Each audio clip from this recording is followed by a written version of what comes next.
The general's hand came down on the steel table like a thunderclap.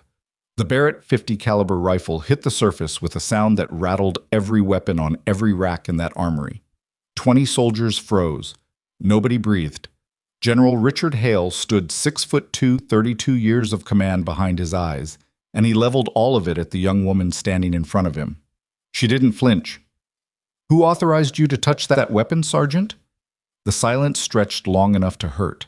Then she looked him dead in the eye and said 3 words nobody in that room had ever heard a staff sergeant say to a 4-star general. "I authorize myself, sir." If you're new here, subscribe now and drop your city in the comments. I want to see how far this story travels. Hit that like button and don't move. This one goes deep. The armory at Ironcliff Ridge Base smelled the way all armories smell. Gun oil, cold metal, and something underneath both of those things that had no name but that every soldier recognized. It was the smell of consequence, of weight, of the understanding that everything stored in this room existed for one purpose, and that purpose was not gentle. At 0610 on a Tuesday in February, the armory should have been empty. It wasn't. Private First Class Danny Reyes was the one who found her. He was 20 years old, 8 months into his first posting, and he still had the habit of arriving early because he hadn't yet learned that arriving early at a military base only meant you found problems before anyone else did. He pushed open the heavy steel door, reached for the light switches on the left panel, 3 of them in sequence, the way Sergeant Holt had shown him, and stopped. The overhead fluorescence flickered on in rows, and there she was. A woman he didn't recognize, standing at the far end of the long weapons rack, holding a Barrett M82A1 like she'd been born with it, not cradling it the way inexperienced handlers did, not treating it like something fragile or ceremonial. She had it partially field-stripped on the steel workbench, the upper receiver separated, the scope tilted on its mount, and she was looking through a small calibration tool the size of a pen at an angle that Reyes, in 8 months, had never seen anyone use. She hadn't heard him come in. Or she didn't care. He stood there for 4 seconds, maybe 5, trying to figure out if this was a test. Her uniform was Army standard issue, but something was wrong with it. Or not wrong, different. The patches were right. The rank was right. 2 chevrons and a rocker, staff sergeant. But above her left breast pocket there was a badge he'd never seen before. Black enamel backing, silver border, and a number in white numerals that meant nothing to him. 3 Tau 200. He cleared his throat. She looked up. Brown eyes, steady, no alarm in them whatsoever. She looked like she'd been expecting him, or expecting someone, and wasn't particularly impressed by the arrival. "You're early," she said. "This is my duty station, Sergeant." He kept his voice even. "I'm not sure who you are or how you got access to Reyes, right?" She set the calibration tool down. "You're the armorer's assistant, Holt's your direct supervisor." He blinked. "Yes. Go get him." "I'm sorry?" "Sergeant Holt. Go get him, and tell him I need a thread gauge metric between 0.4 and 0.6 millimeter. He'll know where it is." She turned back to the Barrett. Conversation over, apparently. Reyes stood there another 3 seconds. Then he went and got Holt. Sergeant First Class Alan Holt arrived at 0618 with coffee in one hand and the thread gauge in the other, because after 11 years in Army armories, he'd learned that strange early morning requests were either emergencies or preludes to paperwork, and caffeine was useful in both situations. He came through the door, saw the woman, saw the Barrett on his workbench, and stopped walking. "Who are you?" he said. No ceremony in it, just a question. "Knox, Staff Sergeant, unattached." She held out her hand for the gauge. "Thank you for bringing it." Holt didn't move. Nobody unattached has clearance in this armory, especially not... He looked at the Barrett, the partially disassembled Barrett, the classified Barrett that was supposed to be locked in the Type 4 cabinet with 2 separate key requirements and a sign-out log that required a major's signature. Especially not with that. "I have clearance," she said, still patient. "I'm going to need to see it." She reached into her left breast pocket and produced a laminated card. She held it out. He walked over and took it. He read it. He read it again. Then he looked up at her face, then back at the card, with the expression of a man who had just found something unexpected in his food and wasn't sure yet if it was dangerous or merely unpleasant. "This level of access doesn't..." He stopped. "This isn't a standard clearance designation." "No, it's not." This has a federal identifier, not a DoD prefix. Yes. What branch? The thread gauge, Sergeant Holt. She nodded at his hand. The scope mount on that rifle has a deviation of approximately 17 microns. It's within spec for ranges under 1,800 meters. But beyond that, it'll produce a consistent low-right drift that nobody's documented yet because nobody's been using it at sufficient range to notice. I'm here to correct that before it becomes a problem. Holt stared at her. He handed her the gauge. He did not ask any more questions because 11 years in armories had also taught him that some clearances were above his pay grade and that the smart response to realizing that was not to push harder. He sat down on the bench by the door with his coffee. He watched. She worked the thread gauge along the scope mount rail with the deliberate, unhurried precision of someone who did this the way most people breathed, not thinking about the mechanics of it, not performing careful technique, just doing what her hands knew. She found the deviation in under 2 minutes, marked it with a grease pencil, reached for the torque driver on the bench like she already knew where Holt kept it, which she shouldn't have, but did. 17 microns, she said to herself. Not to him. Just confirming something she'd already known. She was halfway through the retorque sequence when the armory door opened again. Lieutenant Evan Cole was 26 years old and had been General Hale's aide-de-camp for 14 months. In those 14 months, he had learned 3 things with absolute certainty. The general arrived at 0700 sharp every morning. The general's first action every morning was a sweep of the base facilities that changed route daily, but always included the armory. And on the days when the general found something wrong during that sweep, the rest of the day was what Cole privately thought of as a weather event. He came through the door first. Standard protocol. Aide clears the room, flags anomalies, gives the general a half-second of context before entry. He took 3 steps inside, saw Holt sitting by the door with coffee, saw the woman at the bench with the Barrett in pieces, and felt something cold slide down the back of his neck. He turned back to the door. "Sir," he said quietly. A moment. General Richard Hale was already stepping through the door. I was 61 years old and looked like someone had carved him out of something harder than wood, gray at the temples, jaw like a structural component. 32 years had left marks on him, the way 32 years left marks on anything that had been used seriously. Not damage, but evidence. His uniform was immaculate. His boots were not parade polished, but were clean in the way that suggested genuine care rather than performance of care. He took in the room in the time it took most people to blink. His gaze stopped on the woman, then on the Barrett. His face didn't change, but something behind his eyes shifted. He walked forward. His footsteps were even and unhurried, which Cole knew from experience was not a good sign. The general was never hurried. He was most dangerous when he was also most calm. He stopped 6 feet from the bench. The woman had not turned around. She was still working, still focused on the scope mount. "Sergeant," Hale said. She looked over her shoulder. "Good morning, sir." "What are you doing?" "Correcting a scope mount deviation on the M82A1. She straightened slowly, torque driver still in her hand, turned to face him fully. 17-micron angular error in the primary rail interface. It needed to be addressed. Hale looked at the weapon on the bench, at the calibration tools, at the grease pencil mark on the mount. "Who authorized this?" "I did, sir." The temperature in the room dropped. Cole felt it. Holt felt it. Even the fluorescent light seemed to hum differently.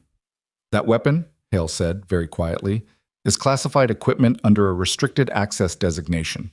Nobody below major-level command authorization touches it without direct chain approval." He paused. "You are a staff sergeant. You have been on this base for 22 days, she said. 22 days. He nodded once. "Who authorized you to touch that weapon, Sergeant?" The silence that followed was long enough that Cole counted the seconds without meaning to. Then she looked the general directly in the eyes. "I authorized myself, sir." Hale's hand came down on the edge of the table. He didn't slam his fist. He pressed his palm flat against the steel surface, which was in some ways worse. It was deliberate, controlled, the physical expression of a decision rather than a reaction. He reached out with his other hand and lifted the Barrett off the bench, gripped it, and set it down hard on the far side of the table, away from her. The sound of it hitting the steel surface moved through the armory like a shockwave. Nobody moved. Then Hale turned back to her. "Give me your name and unit designation." "Knox, Mara A., Staff Sergeant, Unattached, temporary assignment. Unattached to what? I'm not at liberty to specify the program, sir. Cole. He didn't look at his aide. Pull her service record, right now. Cole was already pulling out his tablet. Oh. What came back was not a service record. It was a wall. Cole stood there with his tablet in both hands, reading what was on the screen with the expression of a man who had opened a door and found something unexpected on the other side. Not frightening precisely, but large. Larger than the door suggested it should be. Sir, he said carefully, read it. There's nothing to read. Her file is... He stopped, turned the tablet slightly as if a different angle might change what was on it.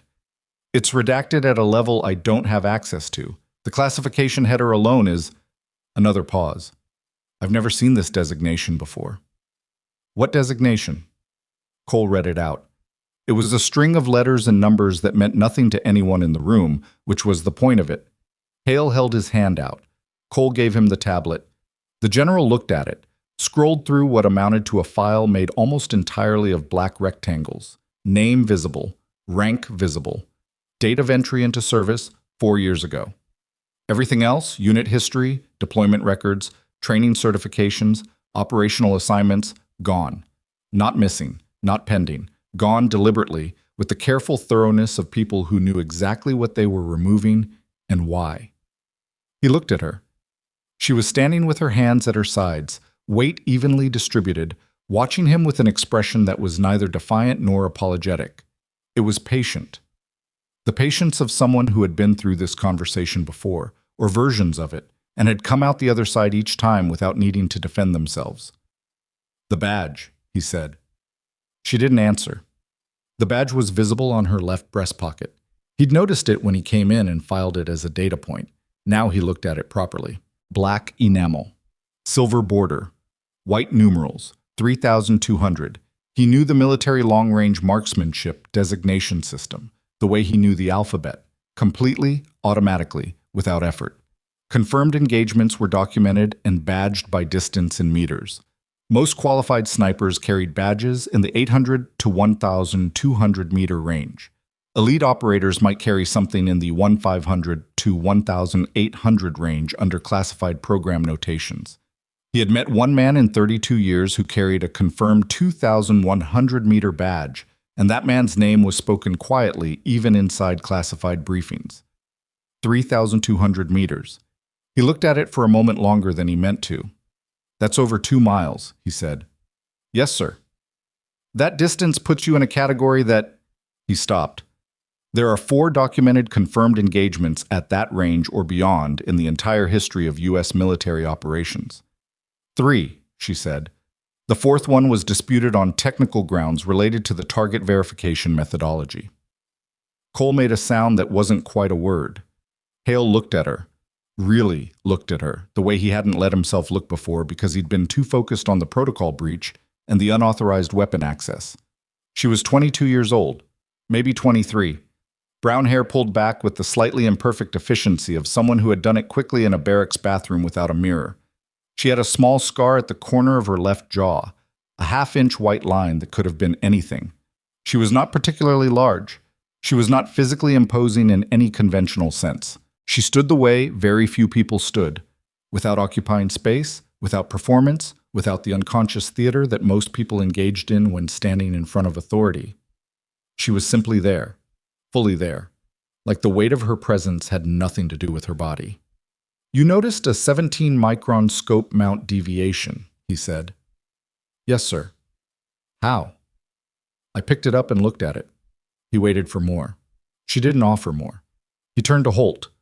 Were there records of any deviation in the maintenance log? Holt shifted. No, sir. Last inspection was logged 6 weeks ago, rated within spec. Within spec for what range? Holt paused. The log doesn't specify. So within the standard acceptable range, which is up to 1,800 meters, sir. That's the standard maintenance threshold. Hale looked at Knox. She said nothing. She didn't need to. Colonel Samuel Greer arrived at 0745, which meant someone had called him, which meant the situation had moved from a facility matter to something that required a command-level response. He was Hale's deputy installation commander, 53 years old, a man whose default expression was the careful blankness of someone who had learned, over decades, to reveal nothing before he understood what revealing it would cost. He came through the armory door, looked at the assembled group, Hale, Cole, Holt, Knox, and took a breath that, Cole noted, lasted approximately half a second longer than a normal breath. "General," he said, "I need a word."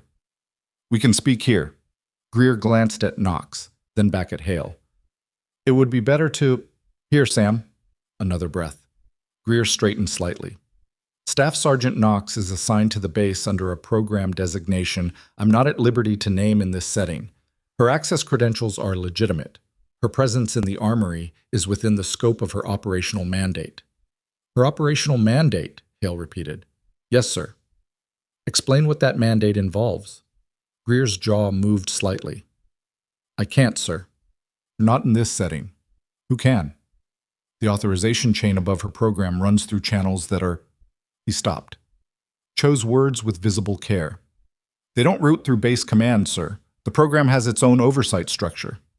Which is why her file is a wall of black boxes." "Yes, sir." Hale was quiet for a moment. The kind of quiet that had weight to it. "The badge," he said. Greer looked at it, and Cole watched something cross the colonel's face. Not discomfort exactly, but the expression of a man looking at something he respected in a complicated way. "The badge is authentic," Greer said.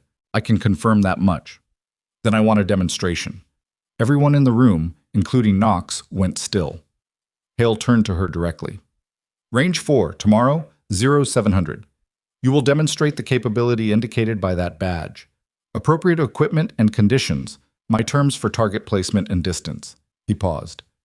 "If that badge represents what I think it represents, then I need to see it for myself. If it doesn't—" He let that sit. "Then we have a different conversation." Knox held his gaze for a moment. "Yes, sir," she said. There was no pride in it, no eagerness, no performance of confidence, just acknowledgement, flat and clean, from someone who had already calculated the answer and wasn't worried about the math. Hale left the armory at 0801. Cole caught up with him in the corridor outside, fell into step at his right side, and said nothing for 30 meters because 32 years had taught the general when he wanted silence, and Cole had learned to read that correctly. Finally, "Sir, don't." "I wasn't going to—" "You were going to ask me what I thought of her." Cole didn't answer, because that was exactly what he'd been going to ask. "I don't think anything yet," Hale said. "I don't have enough information to think anything." He pushed through the exterior door into the cold morning. The temperature outside was in the mid-30s, the sky the pale gray of old concrete, and the mountains that gave Ironcliff Ridge its name were dark shapes against it. "That deviation she found." "Sir?" 17 microns, on a scope mount that passed inspection 6 weeks ago. "You're saying she was right." "I'm saying I don't know yet. What I'm saying is—" He stopped walking, looked out at the mountains. "If she was right, that means she walked into that armory, picked up a weapon she'd apparently never handled before, and identified a fault that a certified armorer inspected and missed." He paused. "At range, 17 microns in angular error produces approximately what? At 2,000 meters?" Cole calculated. "Roughly 6 to 8 centimeters of drift, sir. Possibly more depending on atmospheric conditions." "At 3,200? A longer pause. "Significant, sir. Potentially enough to cause a complete miss, depending on—" "She noticed it," Hale said. "In a room she wasn't supposed to be in, handling a weapon she wasn't supposed to touch, at 6 in the morning. He started walking again. "That's either the most sophisticated performance of competence I've ever seen, or it's completely genuine." Cole walked beside him. "And if it's genuine?" Hale didn't answer for the remaining length of the corridor, but Cole noticed that, for the first time since he'd been the general's aide, the man's jaw was set in a way that wasn't frustration or command or the quiet performance of authority. It looked, Cole thought, like the specific expression of a man who had encountered a problem he didn't yet know how to measure. Knox ate dinner alone. This was not a social statement, it was logistics. She had been assigned a provisional slot in the NCO dining facility, which meant she had access but no context, no unit, no cohort of familiar faces to fall into orbit around. She collected her tray, found a table in the corner where her back was to the wall and her sightlines covered the room, and ate with the systematic efficiency of someone who had learned to treat meals as fuel rather than events. She was most of the way through her food when Captain Marcus Reed sat down across from her. She had not invited him, but she didn't look up either, which he apparently took as permission. He was 34, Special Forces background based on the tab on his shoulder, and he had the particular energy of a man who considered himself the most capable person in any room he entered. "Knox," he said. "Captain Reed." She hadn't looked at his name tape. She'd seen him earlier in the corridor outside the armory. "Can I help you?" "I heard about the armory this morning." He had a cup of coffee. He set it down on the table between them like a prop. "You made quite an impression on the old man." "I was doing a maintenance task." "Sure." He nodded slowly. "That badge." She kept eating. "I've been in the Army 11 years, Reed said. I've been attached to SFOD Delta operations in 3 different theaters. I've worked alongside some of the best long-range shooters in the country." He paused. "I have never personally seen a 3,200-meter confirmed badge. I've heard of one. One. And that was... Then tomorrow should be interesting," she said. He blinked. "What?" "The general wants a demonstration. Range 4, 0700. She took the last bite of her food, set the fork down, and looked at him directly for the first time. "You're welcome to come watch, Captain, if you want context for the badge." She picked up her tray and stood. "You're not even..." Reed stopped. "You're not even a little nervous." She considered that for a moment. "I'll be nervous at about 06:45, she said. "I'll work through it by 06:59. By the time I'm prone, it'll be gone." She looked at him. "That's how it works." She walked her tray to the collection station and left. Reed sat at the table with his coffee. He looked at the empty seat across from him. He was, for the first time in a while, not sure what to make of something. Holt found Cole in the operations building at 2100, which was unusual enough that Cole looked up from his desk with his full attention. "I checked," Holt said. He had his hands in his pockets, and he was standing the way people stood when they had information they were trying to figure out how to frame. "The scope mount on the M82A1. I ran the calibration myself after the sergeant left this morning." Cole waited. 17 microns, Holt said. "Exactly. She was right. The last inspection log rated it within spec because the inspector was using the standard deviation threshold for sub-1800-meter applications. But she..." He stopped. Started again. "She caught it without equipment, without a calibration instrument. She picked up the rifle and found it by feel and sight alone before I even handed her the gauge." He paused. "I've been doing this for 11 years. I would not have caught that. Not the way she did." Cole looked at the wall for a moment. "Thank you, Sergeant," he said. Holt nodded, turned to leave. "Holt." He stopped. "The badge," Cole said.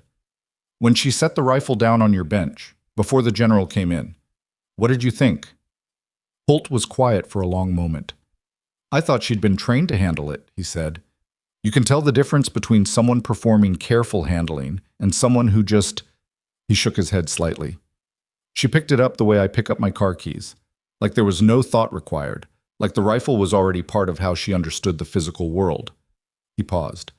"That kind of familiarity doesn't come from training. That comes from... I don't know what that comes from." He left. Cole sat at his desk for a while, looking at the blank screen of his tablet, thinking about 17 microns and what they meant at 3,200 meters. Outside, the mountains were dark against a sky full of stars. Somewhere across the base, in a barracks room she had probably made look identical to every other barracks room she'd ever occupied, Mara Knox was preparing for tomorrow. Cole thought about Reed's question. "You're not even a little nervous?" And her answer. He believed it, which was the strangest part. He completely believed it. At 0613. The next morning, Cole was walking past the vehicle bay when he saw her. She was outside on the narrow strip of pavement between the vehicle bay and the perimeter fence. In the dark and the cold, with her breath clouding in front of her, she was doing nothing, just standing, facing the mountains, her hands loose at her sides. He slowed. She wasn't doing anything he could categorize. No stretches, no equipment prep, no phone in hand, no radio. Just standing there looking at the mountains in the way that some people looked at something they'd been thinking about for a long time. He watched her for maybe 5 seconds before he felt like he was intruding on something private. He kept walking, but 40 meters further on, he He stopped and turned back. She was still standing there, still facing the mountains, still utterly motionless, her uniform jacket zipped, her breath steady and white in the cold air. He thought about what Holt had said. That kind of familiarity doesn't come from training. He turned back around and kept walking, and he almost made it all the way to the operations building before the thought arrived that he hadn't been expecting. She wasn't looking at the mountains, Cole realized. She was looking at Range 4. 50 minutes early. In the dark. Already working. He didn't sleep after that because he was in the operations building and there was no reason to sleep, but he also didn't work, because the report he'd been trying to draft for 3 days now seemed, suddenly, like the least important thing in the building. At 0650, he left for Range 4. He arrived at 0655 to find General Hale already there, and Captain Reed, and 4 other officers he recognized from the operations staff. And standing at the rifle position on the far left of the firing line, checking something on the scope of the Barrett M82A1 with a small flashlight and what appeared to be the same calibration pen she'd used in the armory the day before, Staff Sergeant Mara Knox. She looked up when Cole arrived, met his eyes briefly, and looked back at the scope. Her face was calm.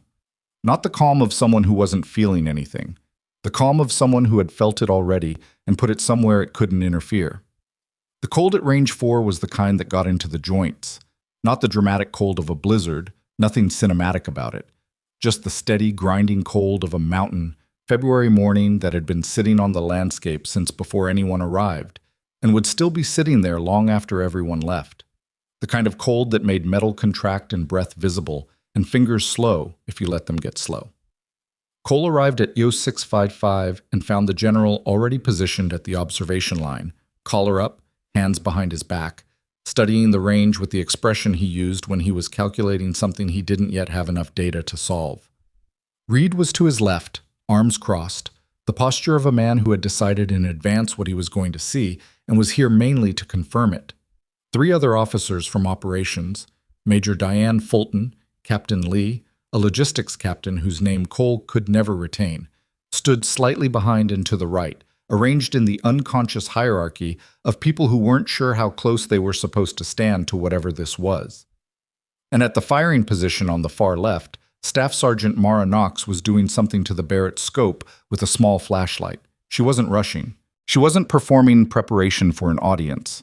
She was working through a sequence that Cole got the sense she had worked through so many times it no longer required conscious direction. Hands moving with the automatic confidence of deeply embedded repetition. Flashlight in her left, calibration pen in her right, adjusting something minute on the scope housing and then checking it, adjusting again, checking again. She wore no gloves. Cole noticed this specifically because everyone else on the range was either wearing gloves or visibly wishing they were, and Knox's bare hands on the cold metal of the Barrett looked almost provocative in their indifference to the temperature. General Hale spoke without turning. Colonel Greer will be late. Weather on the access road. He paused. We start without him. The target had been placed by Hale's orders the previous afternoon. Cole knew this because he'd been the one who coordinated it, working with the range safety officer and the base surveying team to locate a steel plate of the appropriate dimensions at the specified distance. The target itself was a standard E-type silhouette plate, roughly half a meter wide at the widest point, positioned in a shallow saddle between 2 ridgelines at the measured distance of 3,200 meters. Cole had watched the surveying team work and tried to look at the target placement from the firing position while they were setting it. He couldn't see the target. He'd borrowed a set of 10x binoculars from the range officer and tried again. He could see a dark shape that might have been the plate or might have been a rock. He'd thought about that afterward. Now, standing on the firing line in the early morning gray, he tried again with the binoculars. The saddle between the 2 ridgelines was visible, dark spruce on the slopes, pale rock above the tree line, and in the saddle itself, at a distance his eyes simply could not resolve into meaningful detail, something that was approximately the right color to be a steel plate, or a rock, or nothing. He lowered the binoculars. Reed was looking through his own binoculars at the same target. After a moment, he lowered them. You can barely make that out, Reed said. Not to anyone specifically, just a statement, flat and factual. That's the point, Major Fulton said. I know that's the point. He lowered his binoculars all the way and looked at Knox, who had finished her scope work and was now lying prone at the firing position. That's exactly the point. Knox had been prone for 4 minutes before anyone on the observation line said anything directly to her. She was motionless in a way that went beyond stillness. Her breathing was slow and deliberate, the kind of controlled respiratory discipline that looked easy from the outside and was anything but. The Barrett was positioned on its bipod, elevated slightly to account for the downrange grade, the stock pulled tight into her shoulder with the natural zero-gap contact of long familiarity. She had requested no spotter. She had requested no rangefinder. The range officer had offered one twice, and she had declined twice, both times with the same patient courtesy that suggested the offer itself was based on a misunderstanding of what she needed. She had asked for one thing, the current temperature at target side, which the range officer obtained via weather station and reported as 38 degrees Fahrenheit. She had asked the wind reading at firing position, which was 9 miles per hour, bearing 270. She had asked about the ridge effect on the downrange corridor, and the range officer had given her the automated station data and then added, apologetically, that the ridge corridors at that distance introduced variable conditions that weren't always captured by the weather station. She had thanked him. She had gone prone. She had not spoken since.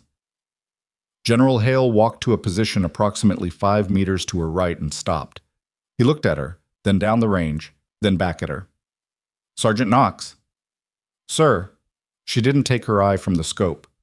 "Before you fire, I want you to tell me your process." A pause. Her breathing didn't change.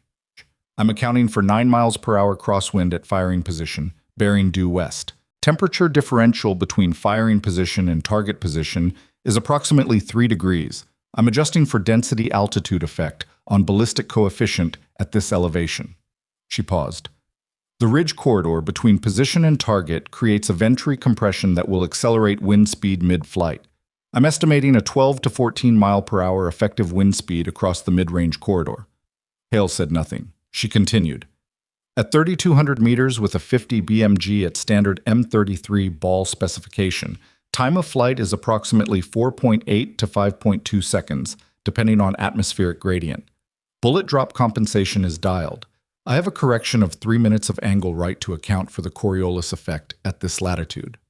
She stopped. "I'm also accounting for spin drift. Approximately 28 inches left at this distance with a right-hand twist barrel." Reed had drifted closer. He was standing now at the general's left shoulder. Cole watched his face and saw something shifting in it. Not disbelief exactly, but the specific recalibration of a man whose prior model was proving insufficient. "That's a lot of variables," Reed said. "Yes, sir." "How do you hold all of that in your head while you're—" "The same way you hold your steering wheel while you're deciding what's on the radio, Captain." Her voice was still level, still without edge. "After enough repetition, it stops being a list of things." Reed opened his mouth, closed it. Hale made a small sound that Cole, in 14 months, had never heard from him before. It might have been the precursor to a laugh, stopped short. "Take your time, Sergeant," the general said. "I don't need time, sir. I need the wind to hold for another 40 seconds.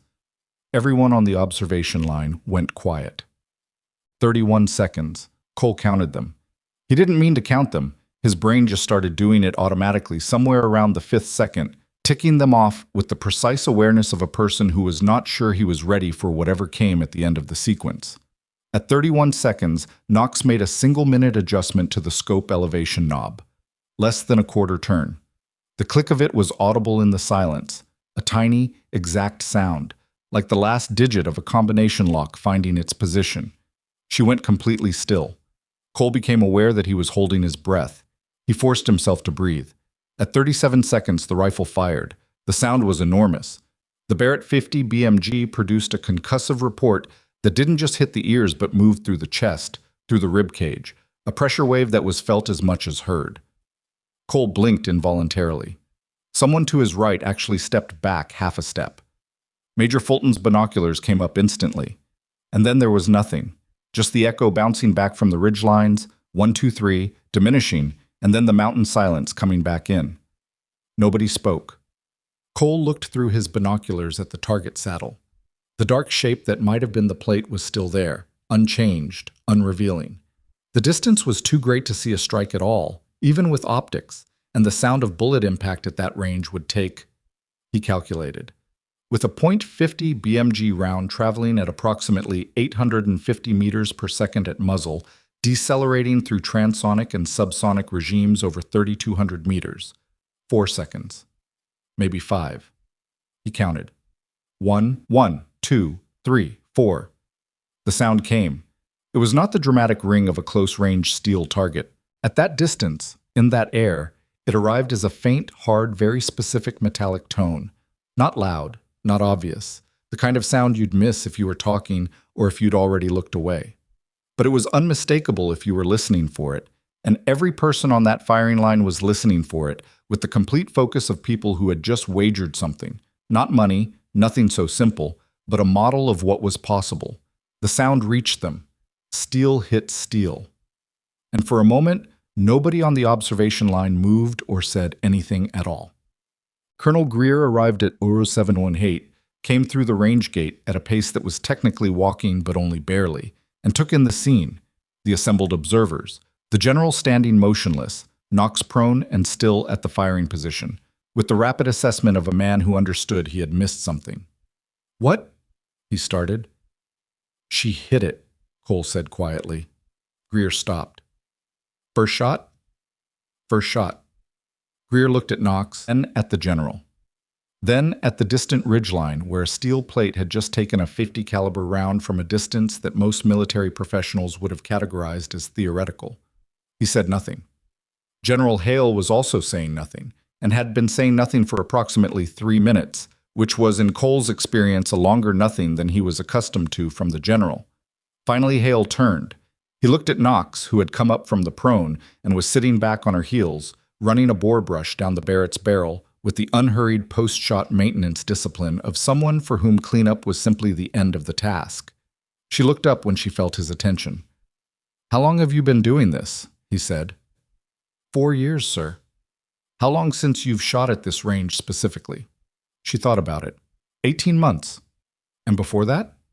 "Shorter ranges during training blocks, longer ranges during—" She stopped. "During operational requirements, sir." "Operational requirements," he repeated. She held his gaze. "Yes, sir." He looked at her for a long moment with the expression of a man standing at the edge of a body of water trying to estimate the depth. "That badge," he said finally. "Sir." "How old were you when you earned it?" Something moved across her face. Not quite discomfort, but something close to it. The expression of someone who has been asked a question they'd rather not answer, not because the answer was shameful, but because it was complicated in ways that the question didn't have room for. 19, she said.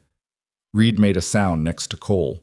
A short exhale, barely a word, but the shape of one. Hale didn't move. "Tell me the circumstance."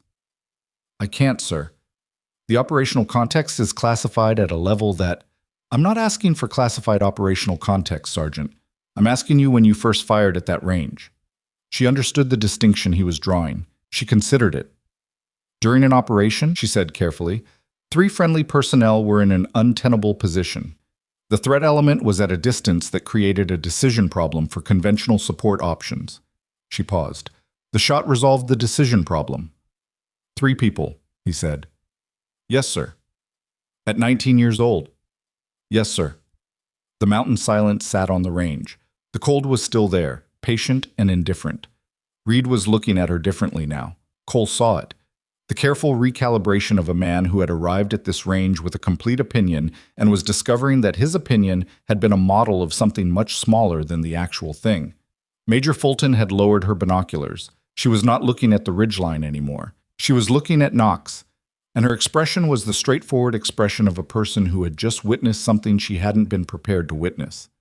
"Colonel Greer," Hale said, turning, "I need you to explain to me why this soldier has been assigned to my base without a briefing. Not a complete briefing. I understand the classification requirements. A basic context briefing. That's all I'm asking."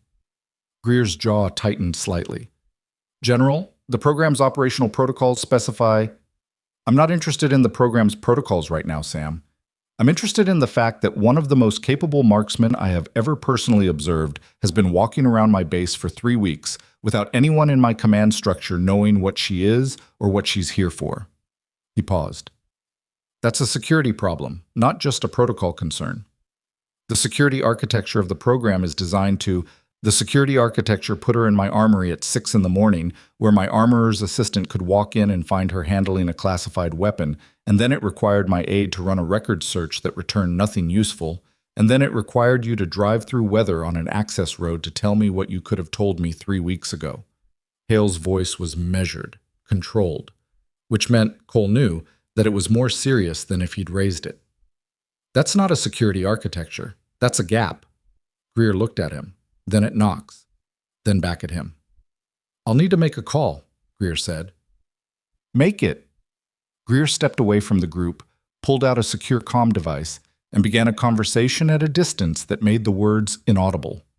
Knox had finished cleaning the barrel.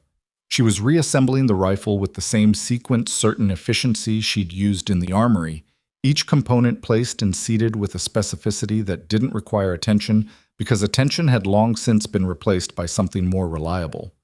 Reed walked over to her. Cole watched him do it and was curious. Reed had arrived at this range as a skeptic, not hostile, but the pointed skepticism of a specialist who had learned to distrust things that seemed too clean. He'd arrived with his arms crossed and his binoculars and his Special Forces tab and the accumulated professional confidence of 11 years in environments that were supposed to produce the hardest people in the Army. He walked over to her and crouched down to her level. 19, he said. She looked at him. Captain, you were 19 years old and someone sent you to a position. He stopped. He sounded, for the first time this morning, unsure of how to finish a sentence. Someone sent you to a position where a 2-mile-plus shot was the best available option. Yes, sir. And you made it. Yes, sir. He was quiet for a moment. He picked up a small piece of gravel from the ground beside the firing mat, looked at it, set it back down. It was a gesture that Cole recognized, the gesture of someone who needed to do something with their hands because they were processing something and their body required a small task to occupy itself during the process. What branch of service were you actually trained under? Reed said. Before all the redaction. Army, sir. I was originally flagged for the 75th Ranger Regiment's Female Integration Assessment. I didn't finish that track. He looked at her. Why not? She picked up the Barrett's upper receiver, seated it against the lower, and engaged the takedown pins with a smooth push-forward motion that required no visual verification. Someone higher up the chain had a different idea for how to use me, she said. Reed looked at the assembled rifle, then at her face. How old were you when they flagged you? 17. That's... He stopped again. They start the assessment process at 17? No, sir, they don't. He processed that. She stood up, lifting the assembled Barrett and setting it back on the bipod with the same casual intimacy she'd shown in the armory. She checked the scope caps. She checked the breech. She did a final visual pass that lasted perhaps 4 seconds. You have more questions, she said. Yeah. He stood with her. I have a lot more questions. I can't answer most of them. The ones you can? She looked at him. It was the first time she'd looked at Reed with something other than patient courtesy. It was still patient, still measured, but something behind it had shifted slightly. Not openness, exactly. More like the slight adjustment of someone who has recalibrated a first impression. Buy me a terrible cup of base coffee, she said, and I'll answer the ones I can. He almost smiled. Not quite. After the general's done with you. After the general's done with me. General Hale spent 12 minutes with Greer when the colonel returned from his secure call. Cole was not within earshot, but he watched from a distance and read the conversation in posture and tempo. Greer delivered information. Hale listened without interrupting. Unusual for him, which meant the information was dense enough to require full attention. Twice Greer referenced something on his comm device that Hale looked at briefly. Once the general turned and looked at Knox across the range, and his expression during that look was the expression of a man revising a document that had already been revised several times. When they were done, Hale walked back to the center of the range. Sergeant Knox. She turned from where she was standing at the range table. Yes, sir. I owe you an apology. The range went quiet. Even the wind seemed to decrease slightly, which was timing, not significance, but the effect was the same. Knox said nothing. She waited. When I came into that armory yesterday morning and saw you with that weapon, I made an assumption based on your age and rank and the length of time you'd been on this base. He said it clearly, without softening it. That assumption was wrong. The error in my reasoning was that I applied standard pattern recognition to a situation that was not standard, and I should have asked more questions before I... He stopped. He wasn't one for extended self-criticism. It wasn't in his nature. I should have asked more questions. Knox looked at him. Her expression was not triumphant, not relieved, not the expression of a person receiving vindication they'd been hungry for. "Thank you, sir," she said. "I also want to say..." He paused, and for the first time this morning, Hale looked like something other than pure command. He looked like a man standing slightly outside the comfort of his own certainty. "What I just saw on that range represents a level of demonstrated capability that I have not personally witnessed in 3 decades of military service. That's not flattery. It's an observation." He let it sit. "I don't say things like that easily." "I know, sir," she said. "I read your service record." Something crossed Hale's face that Cole couldn't quite classify. Not offense. Something closer to surprise, which for Hale was remarkable in itself. "Did you?" he said. "It took some effort. You're classified in several places I didn't expect, sir." The corner of her mouth moved, not a smile, the suggestion of one. "But the broad strokes are available." Reed, behind Cole, made a sound that was definitely the precursor to a laugh, quickly suppressed. Hale looked at her for a moment. Then he said, "Walk with me, Sergeant." They walked the perimeter of Range 4, which was a loop of perhaps 400 meters, Hale with his hands behind his back, Knox beside him at a respectful half-step behind that she maintained instinctively. Cole and the others stayed at the range table, which was the expected protocol and which everyone understood without being told. Cole watched them from a distance and thought about the last 40 minutes. He thought about the shot, the way the sound of it had moved through his chest before it reached his ears, the 4-second wait, and then that thin, sharp ring from a steel plate almost invisible to binoculars at 3 kilometers. He thought about Holt's observation the night before. "She picked it up the way I pick up my car keys." He thought about Knox standing at 0613 in the dark, facing the mountains, breathing in the cold air with the focused patience of someone for whom this morning had already been calculated and prepared and made ready, while everyone else was still deciding whether to believe it was possible.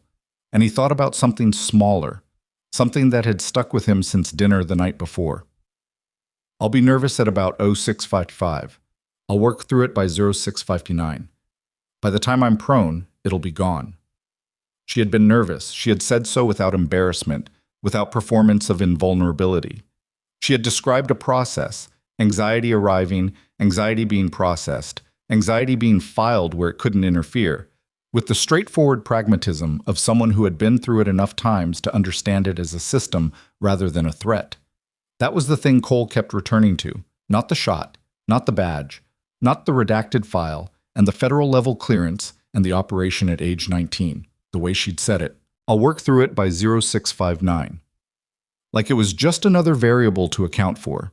Like even fear was something you could run the numbers on. Reed was at the table to Cole's left, both hands wrapped around a thermos, looking in the direction of the 2 walking figures. 11 years? Reed said. "What?" 11 years of doing what I do, and I just watched a 22-year-old put a round on a target at 3,200 meters, no spotter, no rangefinder, first shot in 18 months, in a wind condition that I would not have attempted that shot in. He looked at Cole. "And she told me someone came up with the idea of using her that way when she was 17 years old. He paused. "What does a 17-year-old look like who makes someone think that's how to use her?" Cole didn't have an answer. They watched the 2 distant figures walk the perimeter in the cold. The walk lasted 22 minutes. When they returned, Hale's posture had changed in a way that Cole could not quantify precisely, but that was visible. Something settled in the set of his shoulders, some decision made and integrated, the physical expression of a man who had updated his understanding of a situation and was now operating on the updated version. He gathered the group at the range table and was brief. "Standard protocols around Sergeant Knox's presence on this base are amended effective immediately. Her access designation is confirmed at the level Colonel Greer has verified. She is not to be questioned by base personnel regarding her assignment or program affiliation. If there are questions, those questions come to me. He looked around the small group. That's all. He looked at Knox one more time. Sergeant, the armory access log from yesterday will reflect a command-authorized inspection, not an unauthorized entry. Thank you, sir. That scope mount. Did you finish the correction? 90%, sir. I was interrupted before I could complete the final torque sequence. The barrister paused. Finish it today, he said. Yes, sir. He turned and walked toward the gate.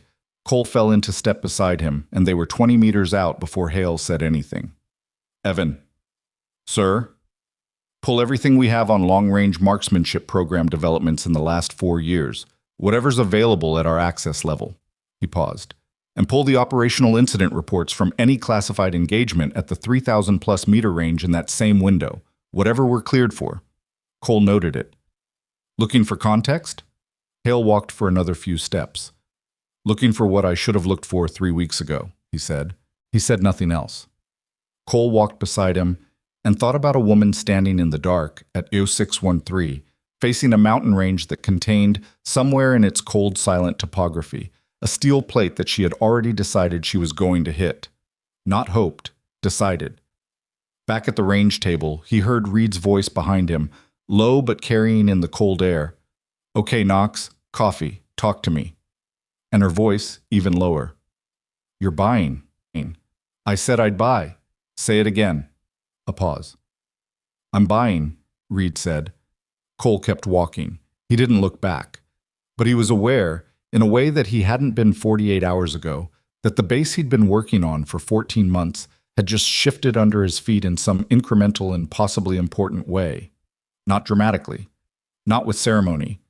The way the ground shifts when something underneath it that had been under pressure for a long time finally moves a fraction of an inch. He kept walking.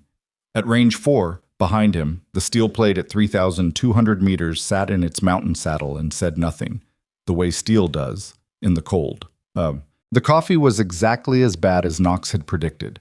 Reed sat across from her in the NCO dining facility at 0840, the same seat he'd occupied the night before, and the table between them felt like different geography now. Still the same laminate surface, same institutional chrome edge, same everything, but occupied differently, by people who knew more about each other than they had 12 hours ago. She wrapped both hands around the cup. Still no gloves, Cole noted, passing with his own coffee. She apparently applied the same indifference to cold in a dining facility that she applied to cold on a firing line. The program, Reed said. I know you can't tell me what it is. Tell me what it isn't. She looked at him. It isn't anything you've heard of. How many people? In the program? She considered whether that was answerable. I've worked alongside 7 others. I don't know the total roster. 7 other... He stopped. Shooters? Specialists, she said.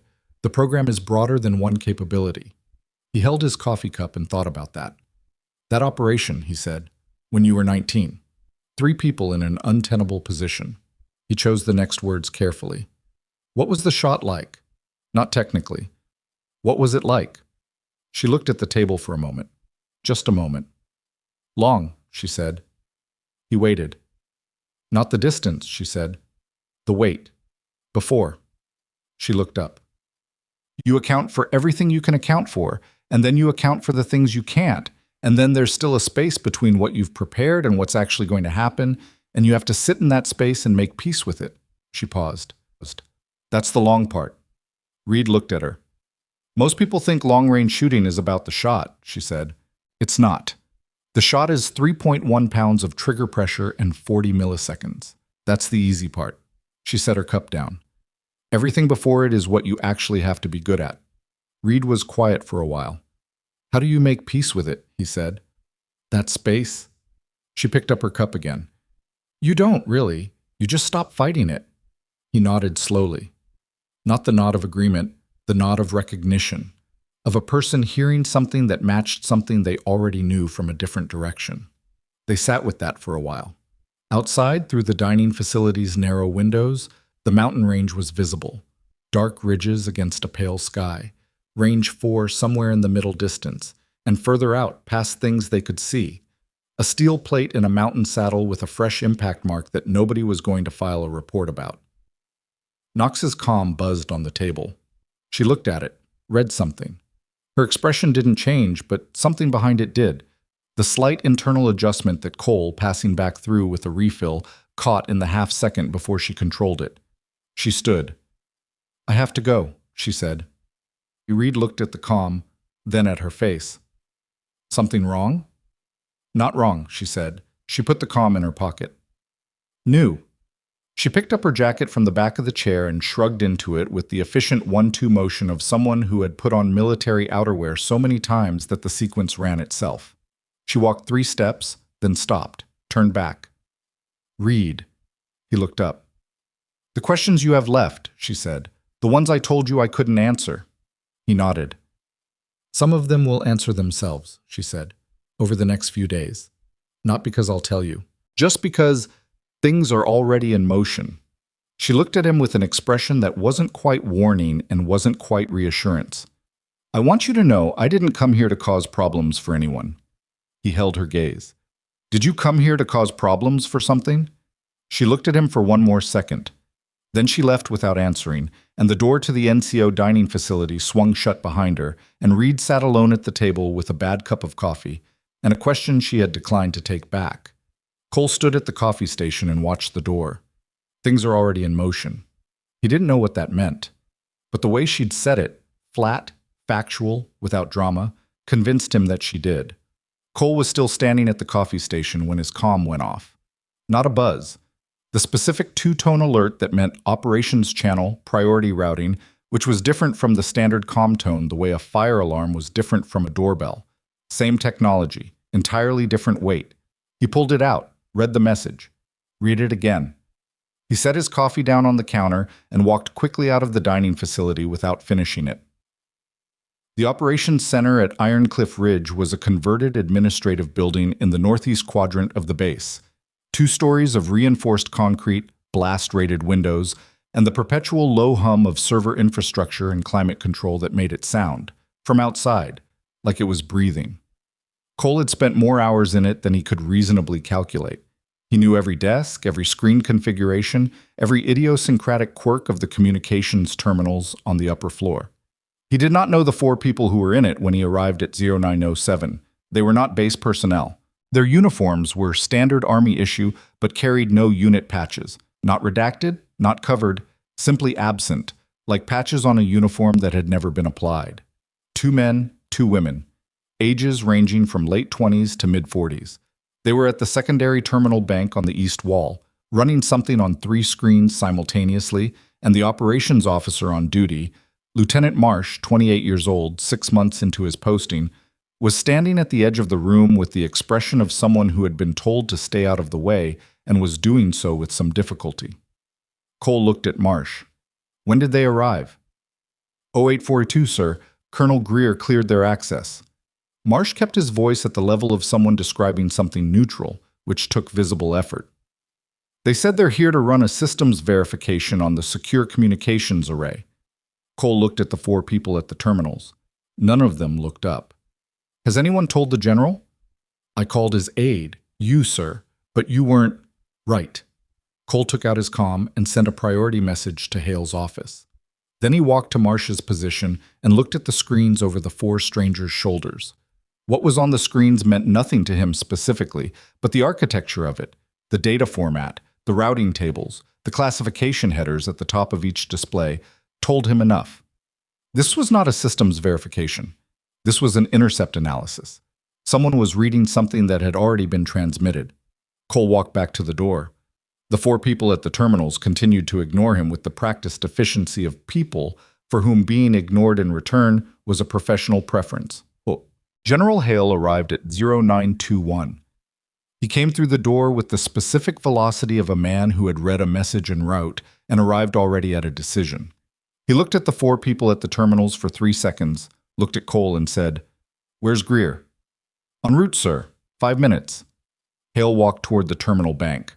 One of the 4, the oldest, the mid-40s woman with close-cropped gray hair and the contained posture of someone who managed rooms for a living, turned from her screen to face him. General Hale. Not a question. She had clearly been briefed on what he looked like. Who are you? He said. Program oversight, she said, which was exactly the kind of answer that was technically an answer while containing no actual information. Program oversight for which program? She looked at him with the patient steadiness of someone who had given the same non-answer to higher ranks than his and would continue giving it regardless. I think you understand the limitations of what I can tell you in this setting, General. I think you're in my operations center running an intercept analysis on my communications infrastructure, he said. And that means you're either going to tell me why, or I'm going to make a call that results in this room being locked down while I find out. She held his gaze. The intercept is not on your infrastructure, she said carefully. It's on an external signal that's been routing through a repeater node adjacent to your satellite array. We identified it 40 minutes ago. She paused. The signal is relevant to the program asset currently on your base. Hale went very still. Knox, he said. The woman's expression shifted by approximately 2 millimeters. I'm not in a position to confirm. Stop doing that. His voice was quiet and flat and absolutely serious. Is there a threat to my base? A pause. Potentially, she said. Greer arrived at 0928 and went immediately into a closed-door conversation with Hale and the gray-haired woman in the operations center's secondary briefing room. Cole stood outside the door with the knowledge that he was not going to be included in that conversation, and the competing knowledge that whatever was happening was moving faster than the institutional mechanisms designed to manage it. He thought about Knox's calm buzzing at the table. The way she'd read it and her expression had shifted. Things are already in motion. She had known, or suspected, or been informed by whoever had sent that message that something was changing in the operational picture. Cole took out his own comm and pulled up the base access logs. Knox had badged out of the NCO dining facility at 0841. She had badged into the armory at 0847. She had not badged out. He started walking. The armory was locked. Cole badged in with his aide credentials and pushed through the heavy door into the familiar smell of gun oil and cold metal. Knox was at the bench where she'd been yesterday morning, but the Barrett was not in front of her. Instead, the bench held something Cole hadn't seen before. A long case, olive drab, hard-sided, the kind of case that contained something that needed to be protected during transport. It was open. Inside, nested in precisely cut foam, was a rifle that was not the Barrett. It was longer, darker, with a different stock geometry and a scope housing that was considerably more complex than standard military optics. She was checking the scope when he came in. "What is that?" he said. "Mine." She didn't look up from the scope work. "That's not a base weapon." "No, it's not." She made an adjustment, checked it, made another. "It was cleared through the gate with my equipment authorization when I arrived. It's been in the Type 4 cabinet since then." She looked up. "Sergeant Holt can confirm." "What's happening?" She set the scope tool down and looked at him directly. "What do you know?" she said. 4 people in my operations center running intercept analysis. Greer and the general in a closed briefing. You in here with a weapon that isn't on any base manifest." He held her gaze. "What's happening?" She considered him for a moment, the same patient, calibrating look she'd given Reed at the dining table, measuring not what to say, but how much of what she knew translated into something he could use. "There's a signal," she said. "It's been coming out of the satellite relay corridor north of this base for approximately 6 days. My program detected it 4 days ago and flagged it. It took 2 days of analysis to confirm what it was." "What is it?" "A position report," she said. "Automated. Cycling every 90 minutes. Someone has been reporting this base's communications traffic, satellite uplink schedule, and specifically my location, to an external handler." Cole let that land. "Someone on this base," he said. "Almost certainly. The signal origin narrows to a device within the perimeter. We haven't pinpointed the device yet." She looked back at the scope. "That's what the 4 people in your operations center are doing." He thought about the 4 of them at the terminals, the routing tables, the classification headers. "Knox." He stopped, started again. "Why didn't you report this through base command channels when your program flagged it 4 days ago?" She was quiet for a moment. "Because base command channels were potentially compromised," she said. If someone on this base has been reporting my location, I needed to be confident about who on this base I could talk to before I started talking. And the demonstration this morning had nothing to do with this, she said. That was a separate issue. Hale needed to understand what he had on his base before any of this came to a head. She picked up the scope tool again. It's easier to respond to something unexpected if your command structure already has a basic framework for what you're capable of. Cole stood there for a moment, processing the implication that she had, in some sense, been managing his general. Not manipulating, managing, providing information in a sequence that would make subsequent information easier to absorb. "How long have you been doing this kind of thing?" he said. "Not the shooting. The other part." She made a small adjustment to the scope. "Since I was 17, she said. He believed it. The briefing room door opened at 0954. Hale came out first, followed by Greer, followed by the gray-haired woman whose name Cole still didn't know. All three of them had the look of people who had just agreed on something they were not entirely comfortable with. Hale looked at Cole. "Where's Knox?" "Armory, sir." "Get her." Cole was already moving. On. They assembled in the secondary briefing room at 1007. Hale, Greer, Cole, the gray-haired woman, who finally introduced herself as Dr. Carla Voss, which told them very little, and Knox, who arrived with her jacket zipped and her expression settled in the particular way it settled when she was in a room where something was about to be decided. Voss ran the briefing. The signal had been narrowed to a device class, a specific type of short-range transmitter that could piggyback on existing communications infrastructure without triggering standard intrusion detection, because it operated just below the threshold that standard monitoring was calibrated to catch. It was sophisticated, not improvised. Someone had acquired it deliberately and had the technical knowledge to deploy it correctly. "The signal content has been encrypted," Voss said, "but we've reconstructed enough of the structure to identify what categories of information were being transmitted. Communications schedules, satellite uplink windows, and," she paused, "personnel location data. Specifically, regular positional updates on a single individual." "Me?" Knox said. "Yes." "For how long?" "We believe the device was activated approximately 6 days ago. That would be 2 days before your demonstration at Range 4 was scheduled." Voss looked at Hale. "Someone knew about the demonstration before it happened." The room went quiet. Hale's jaw was set. "Who authorized the demonstration scheduling?" "I did, sir," Cole said. "Through the standard range allocation system. The request was logged at..." He stopped. He had logged it at 2100 the night before the demonstration, through the operations system, which meant it had been visible in the system to anyone with access, which was, he calculated, potentially a significant number of people. "The range allocation system," Hale said. "Yes, sir." "Which is accessible to all O3 and above, sir, for scheduling purposes." Hale looked at Greer, then at Voss. "How many people on this base knew the demonstration was happening before it happened?" he said. Voss said, "We're working on that question." "Work faster." She held his gaze. "General, the transmission content also included..." She stopped. Chose words.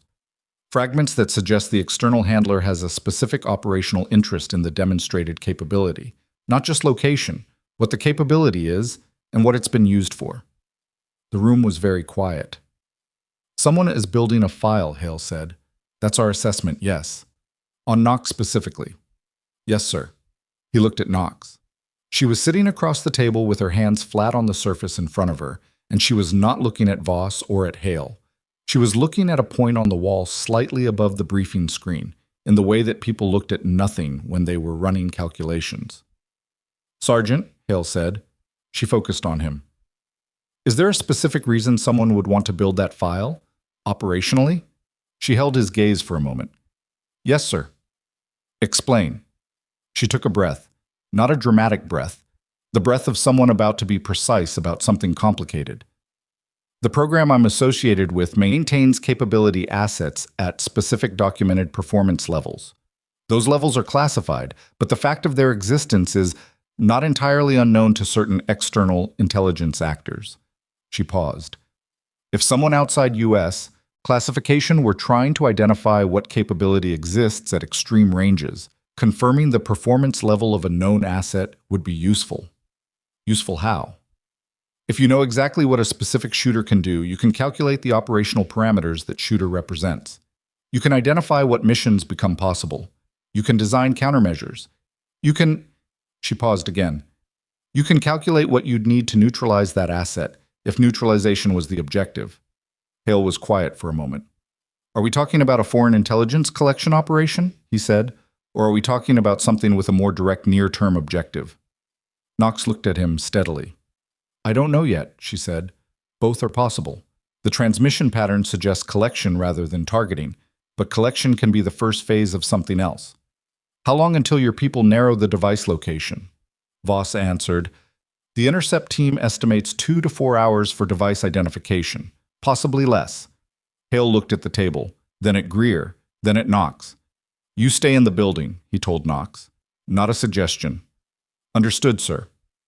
Cole, no communications about this go through the standard base systems. Everything goes through Dr. Voss's secure channel directly. He stood. And I want Captain Reed in this briefing in the next 30 minutes. Cole looked up. Sir? He's SF qualified and he knows enough to be useful. Get him. What? Reed arrived at 10:39, in the middle of a run based on the fact that he was still in PT gear, and he sat down across from the briefing screen with the alert, calibrated attention of someone who had been doing SF operations long enough that being pulled into an unexpected briefing mid-run didn't require a transition period. He listened to Voss's summary without interrupting. He looked at the transmission data. He looked at the device class diagram she put on screen. That's SIGINT-grade hardware, he said. That's not something you pick up through channels. Somebody on this base has serious sourcing. That's our assessment, Voss said. He looked at Knox. You knew 4 days ago. I suspected 4 days ago, she said. I confirmed this morning. You're calm at the dining table. Yes. He absorbed that.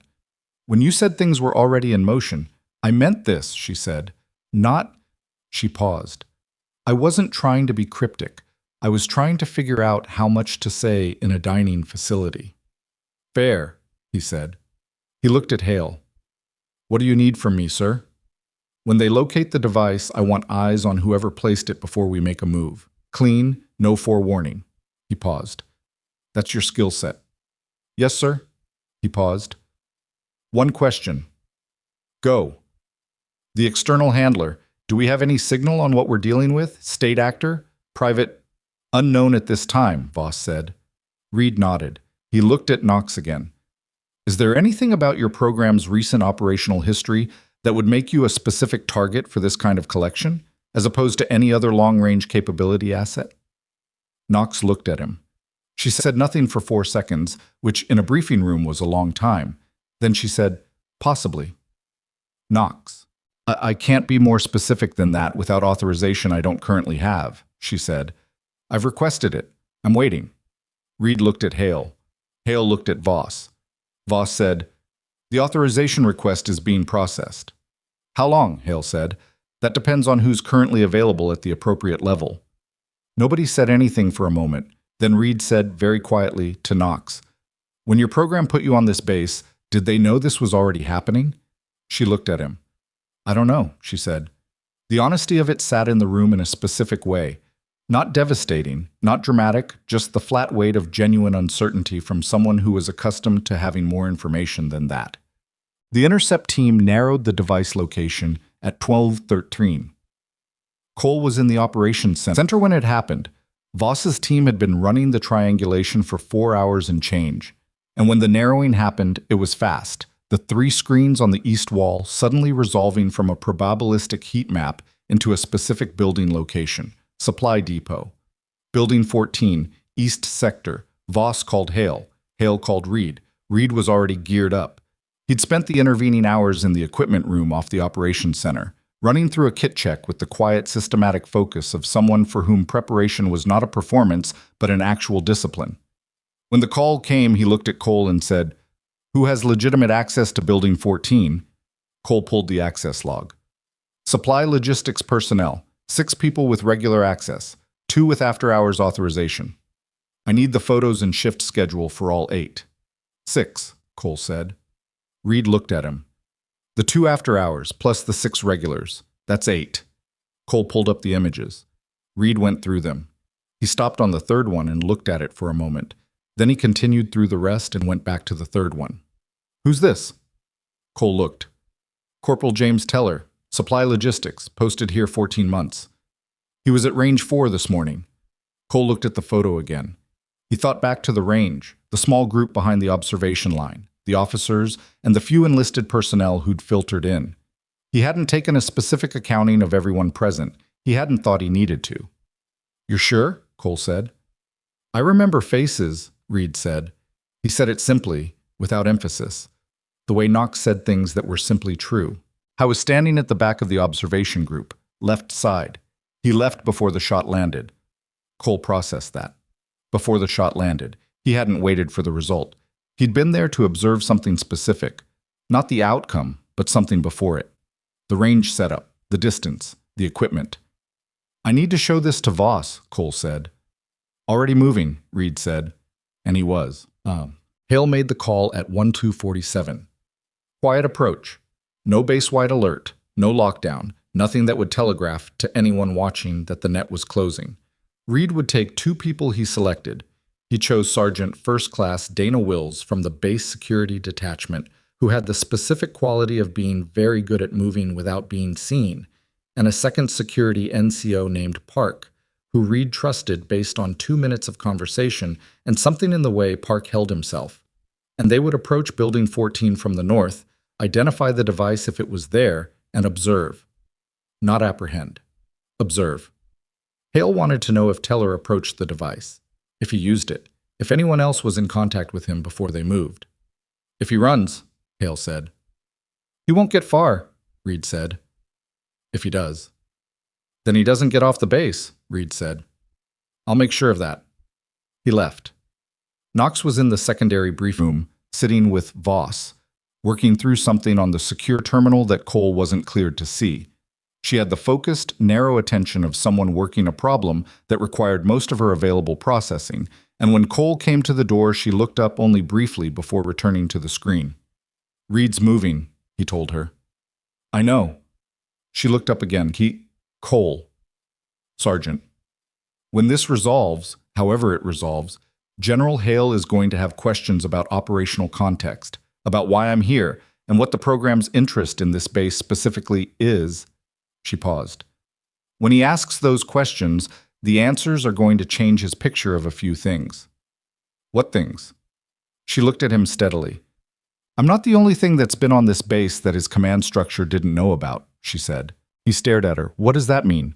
She held his gaze without elaborating, and after a moment she turned back to the terminal, and Cole understood that he had just received as much of the answer as she was going to give him right now. He went back to the operations center and stood at the window that faced East Sector and thought about 14 months. Reed found the device at 1308. It was not in Building 14. It was on the exterior wall of Building 14, affixed to the underside of a conduit junction box 3 meters above ground level, in a position that made it invisible from the ground and from any angle that didn't involve knowing it was there and specifically looking for it. It was the size of a cigarette pack. It had a power cell that Voss's team later estimated could sustain transmission for another 3 weeks. Teller arrived at Building 14 at 1341. He came through the east approach, which was consistent with the route from the supply depot loading dock to the exterior maintenance access. He was carrying a tool bag, which was consistent with his assigned logistics role. He stopped at the conduit junction box, set the tool bag down, and opened it. Reed watched from 40 meters north, flat behind a low concrete barrier, with Wills at his left elbow and Park 10 meters right. "He's going for it," Wills said under her breath. Reed said nothing. He was watching Teller's hands. They were shaking. Not the shaking of someone executing a practiced operational task, but the shaking of someone who was scared, who was doing something under duress or fear, or the specific internal pressure of a person who understood they were doing something they couldn't undo and were doing it anyway because the alternative was worse. "Hold," Reed said into his radio. "Nobody moves yet." Teller reached up to the conduit box. His hand went to the device. He touched it, and then stopped. Stood there with his hand on the device and his eyes closed. Reed watched. Teller stood like that for almost 20 seconds. Then he took his hand away from the device, left it. He picked up his tool bag, closed it, and stood for another moment with his head down. He turned. He walked 12 steps north. He sat down on the low concrete barrier that Reed was behind. He put his head in his hands. Reed stayed still for 3 seconds. Then he stood up. Teller looked up at him. He was 24 years old, which Reed hadn't fully registered from the photo. Up close, he looked younger than that. His face was pale and damp, and his eyes had the red-rimmed look of someone who hadn't slept in several days. He saw Reed. He saw the gear. He looked at the device on the wall behind Reed. He said, "How long have you known?" Reed looked at him. "Long enough," he said. Teller's face crumpled, just for a second. Then he controlled it. I came to take it down. I was going to take it down today. Was that the plan when you put it up?" "No." He said it flatly. "No, the plan was different. The plan changed." He looked at his hands. "Someone told me it was a safety thing. Monitoring base communications for vulnerabilities. A contractor thing, above my pay grade." His voice was controlled, but barely. "I didn't know what it actually was until 4 days ago." "What happened 4 days ago?" Teller looked up at Reed. His jaw was tight. "I overheard something I wasn't supposed to, about what the data was being used for. He stopped. "What the interest was in her specifically." Reed was very still. "Her. The one at range 4 this morning." Teller looked at his hands again. "I didn't know she was going to be at that range. I didn't know what they were going to do with the information I was collecting. If I'd known—" He stopped. "I was going to take it down today. I want you to know I was going to take it down." Reed looked at him for a long moment. He keyed his radio. "Package secured," he said. "Building 14, north approach. We need a quiet vehicle and we need Voss." Then he looked at Teller. "Start from the beginning," he said, "and don't leave anything out." The debrief of Teller ran for 3 hours. Cole monitored it from the operations center through Voss's feed, not in the room, not cleared for direct access, but able to see the summary outputs as they came through. The picture that assembled itself over those 3 hours was not clean, not simple, and not finished, which was the nature of pictures like this. What was clear, Teller had been recruited 8 months ago through an intermediary who had presented himself as a DoD contractor conducting authorized vulnerability assessments on base communication infrastructure. Teller had believed it long enough to install the device. When he stopped believing it, he had been 4 days from doing something about it, which, in Cole's estimation, was 4 days longer than he should have needed, and he thought that Teller probably knew that too. What was unclear, the full scope of the external collection effort. Whether Teller was the only asset they'd recruited. What, specifically, the collected data on Knox had been used for. At 16:28, Voss came into the operations center and sat down across from Cole. "The external handler," she said. "We have enough from Teller's debrief to run a pattern match against known collection operations." She set a tablet on the table. "The results of that match aren't definitive, but they're suggestive." "Of what?" She looked at him with the careful expression of someone about to say something that would change the shape of the conversation. "Of the fact that this wasn't primarily a base surveillance operation," she said. "The base was infrastructure, a convenient platform." She paused. "The collection target was Knox. Specifically, what Knox can do, and more importantly," she stopped again, "where Knox has done it." Cole looked at her. "Someone is building a case," he said. "Yes." "For what?" Voss held his gaze. "We don't know yet, but the pattern of the collection, the specificity of the location data, the performance documentation, the chronological framing, it looks less like intelligence gathering and more like—" She stopped, chose the word carefully. "Evidence assembly." The operations center hummed around them. Cole thought about Knox in the briefing room 4 hours ago, saying, "I'm not the only thing that's been on this base that his command structure didn't know about."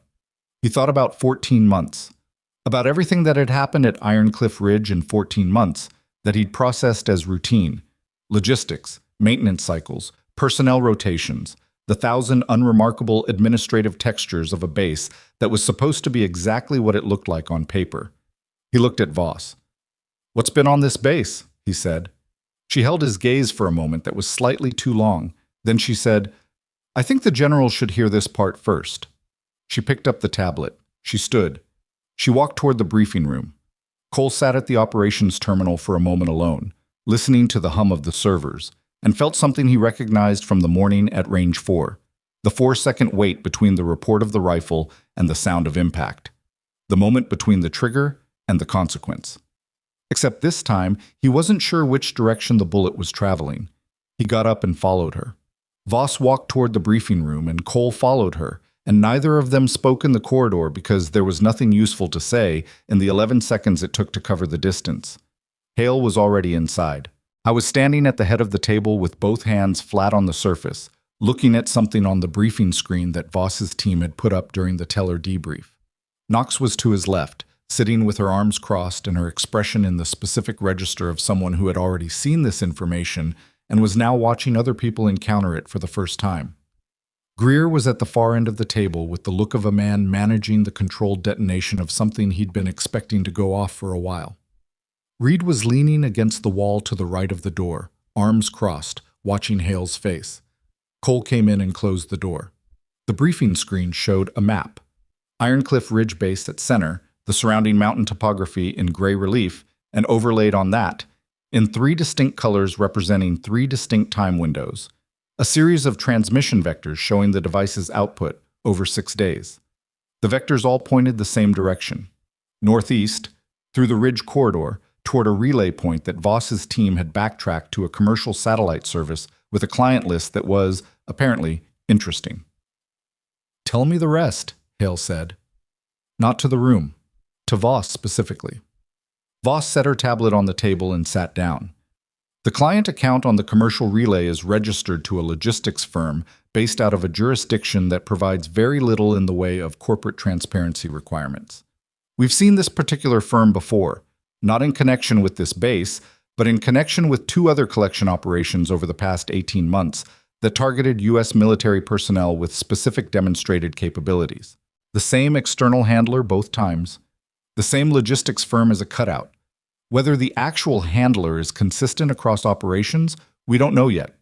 The architecture is designed to prevent that kind of attribution. Hale straightened up from the table. He looked at Knox. "You said you weren't the only thing on this base that my command structure didn't know about." The room went slightly quieter. Knox held his gaze. "That's correct, sir." "Explain that." She uncrossed her arms, put her hands flat on the table, mirroring his earlier posture, though Cole didn't think it was intentional. 14 months ago, a personnel transfer came through this base. Standard logistics rotation, documented as a supply chain coordination posting. The individual in question was attached to this base for 6 weeks and then transferred out. Hale waited. That individual, Knox said, was carrying a secondary assignment that had nothing to do with supply chain coordination. He was conducting a site assessment, specifically evaluating Ironcliff Ridge's satellite relay infrastructure for its viability as a passive collection platform. She paused. He determined it was viable. He documented that assessment and filed it through a channel that didn't run through base command. The silence that followed had a texture to it. Cole was doing math he didn't want to do. 14 months ago. He'd been at Ironcliff Ridge for 14 months, a supply chain coordination posting. "Who authorized that assessment?" Hale said. "That's the part I can't fully answer yet," Knox said. "The authorization chain runs through layers that my program is still working through. What I can tell you is that the assessment was filed. It was acted on. Someone used that site evaluation to design the collection operation that Teller was recruited into." "So someone assessed my base," Hale said, "documented its value as a collection platform, and 8 months later, used that documentation to recruit one of my people to install a device." "Yes, sir." "And this assessment was conducted 14 months ago." "Yes, sir." "Before you arrived." "Yes, sir." He looked at her for a long moment. "And your program knew about it?" She held his gaze. "My program identified the assessment documentation 4 months ago, during a review of a separate intelligence collection concern.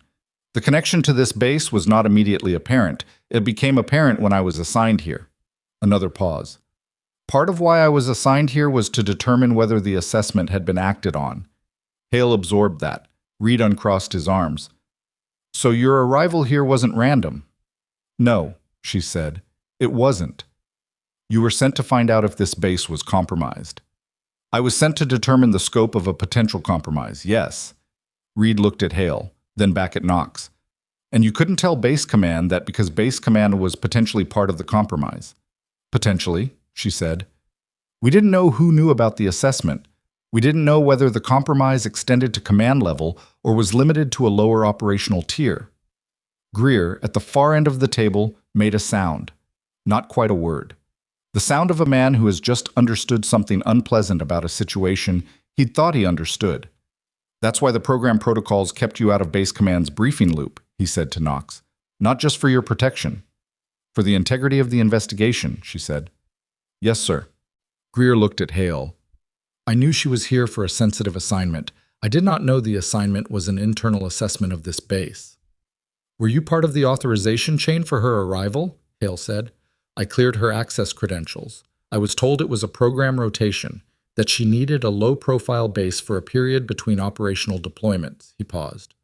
I was not told anything beyond that. Who told you? Greer named a general officer 2 levels above Hale in the command structure. Hale's expression moved by approximately 2 millimeters, which for him was significant.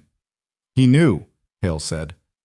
I don't know what he knew, sir, Greer said carefully. I know what he told me. The distinction sat there. They broke for 20 minutes at 17:15.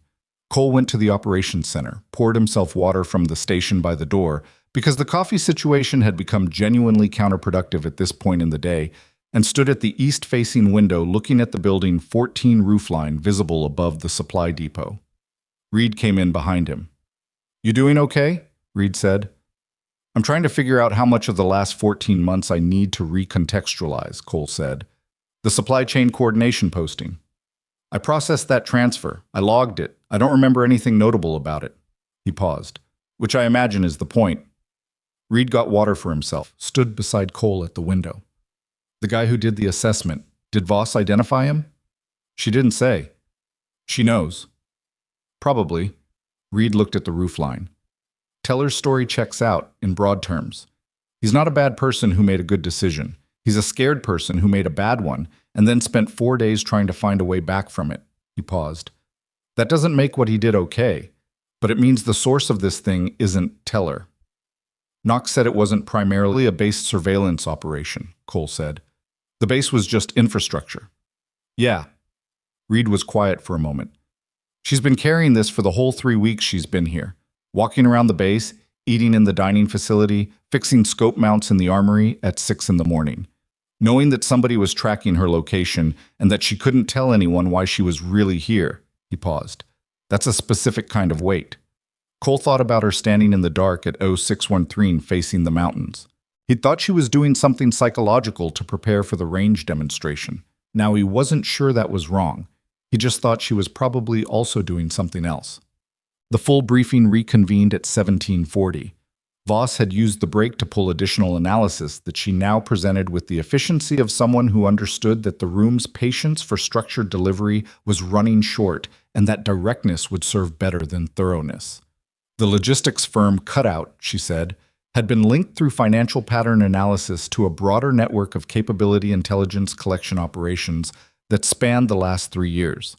The targets were consistent, U.S. military personnel with documented extreme performance capabilities in specific domains. Marksman. Signals intelligence specialists. One aerospace engineer whose particular expertise involved very fast things at very specific altitudes. The collection architecture was consistent across targets, which suggested a single organizing intelligence with significant resources. The purpose of the collection, Voss said, is not yet definitively established. There are 2 primary theories. Let's hear them, Hale said. Theory 1. The collected capability intelligence is being used to build a comprehensive map of U.S. military human performance assets, who exists, what they can do, what they've done. This would be valuable for any number of strategic planning purposes. She paused. Theory 2. The collection is being used to support a specific operational objective that requires either countering those capabilities or… She stopped. Or recruiting them. The word landed differently than the others. Reed said, recruiting, the operational context of some of the collection targets, the specificity of the performance documentation, the operational history compilation, is more consistent with building a recruitment case than with building a counter-capability profile. Voss held the room's attention without apparent effort. If you want to counter a capability, you need to know what it is and where it is. If you want to recruit a capability, you need all of that, plus a documented history you can use as leverage. Leverage, Hale said. Some of the operational history documentation that Teller's device was designed to support included location data cross-referenced with classified operation timestamps, Voss said. She looked at Knox. The reconstruction suggests that the collection was attempting to build a timeline of where Sergeant Knox has been and when, correlated with events that occurred in those locations at those times. They're trying to identify what operations she was involved in, Cole said. Yes. And once they have that, you have something to negotiate with, Voss said, or to threaten with, depending on the objective.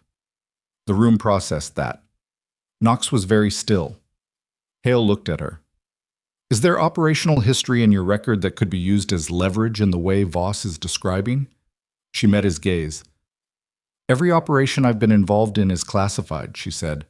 The identities of individuals I've engaged are classified. The locations, the timelines, the mission parameters, all of it is classified. She paused. But classification is a bureaucratic protection. It doesn't change what happened or where. So the answer is yes. She held his gaze. The answer is that in my 4 years of service, I have been used in ways that were authorized, legal, and operationally necessary under the parameters of my program. And in a world where someone is trying to reconstruct what I've done from location data and event correlation, context is the first casualty. Hale was quiet for a moment. How old were you? He said. The first time you were used in a way that authorization could be stripped from to make it look like something else? She looked at him. 19, she said. He held her gaze for a long moment, then he looked at Voss. I want the complete picture of what Teller's device collected. Everything it transmitted, every reconstruction your team can produce. I want to know exactly what the external handler has on Sergeant Knox, because I need to understand the exposure before I can manage it. That will take, I know how long it'll take, start now. He looked at Reed. The device. Is it still on the wall? Yes, sir. We left it in place. Good. I want it transmitting clean data. Base communications traffic only. Nothing that indicates we've identified it. Until Voss tells me we've got enough from the debrief and the pattern analysis to move on the cutout architecture. If they think this base is still running blind, that's an advantage we don't need to give up yet. Reed nodded. I'll coordinate with Wills. Teller, Hale said. Where is he? Security holding East Building, Reed said. He came voluntarily. He's been cooperative. Hale looked at the table. He's 24 years old and he was recruited by someone who misrepresented what he was doing. That doesn't eliminate his responsibility, but it contextualizes it. He paused. Nobody charges him with anything until I talk to him personally. Sir, Greer said, the JAG protocols. I know the protocols, Sam. I'm not bypassing them. I'm sequencing them. He looked at Greer with the expression he used when he needed Greer to understand that the conversation was over. I talked to him first. Greer did not push further. Hale talked to Teller at 1820 alone, in the East Building's secondary interview room. Cole knew this because he was outside the door. Not monitoring. There was no feed from this room, just present, because the general had asked him to wait. He stood in the corridor for 40 minutes. A security NCO stood at the far end. Otherwise, the corridor was empty, and the building was quiet with the specific quiet of a place that had been built to contain things, which all military bases had in some measure. At 1901, the door opened. Hale came out. His expression was not the expression of someone who had conducted a disciplinary interview. It was the expression of a man who had sat across from another person and heard something that adjusted his understanding of a situation in a way that additional analysis hadn't been able to. He has a younger sister, Hale said. Not to Cole specifically, more to the corridor. Cole waited. The person who recruited him, the contractor, or whoever he actually was. Hale started walking. Cole fell in beside him. He found out about the sister. She's 15. She has a legal situation, minor but documented, that could be significantly escalated by someone with the right connections. He paused. That's what they used. They didn't recruit him with money or ideology. They found something small and real and scared him with it. Cole said nothing. There wasn't anything to say. He was trying to protect his sister, Hale said. That doesn't make what he did acceptable, but it means the people who set this up were not just technically sophisticated.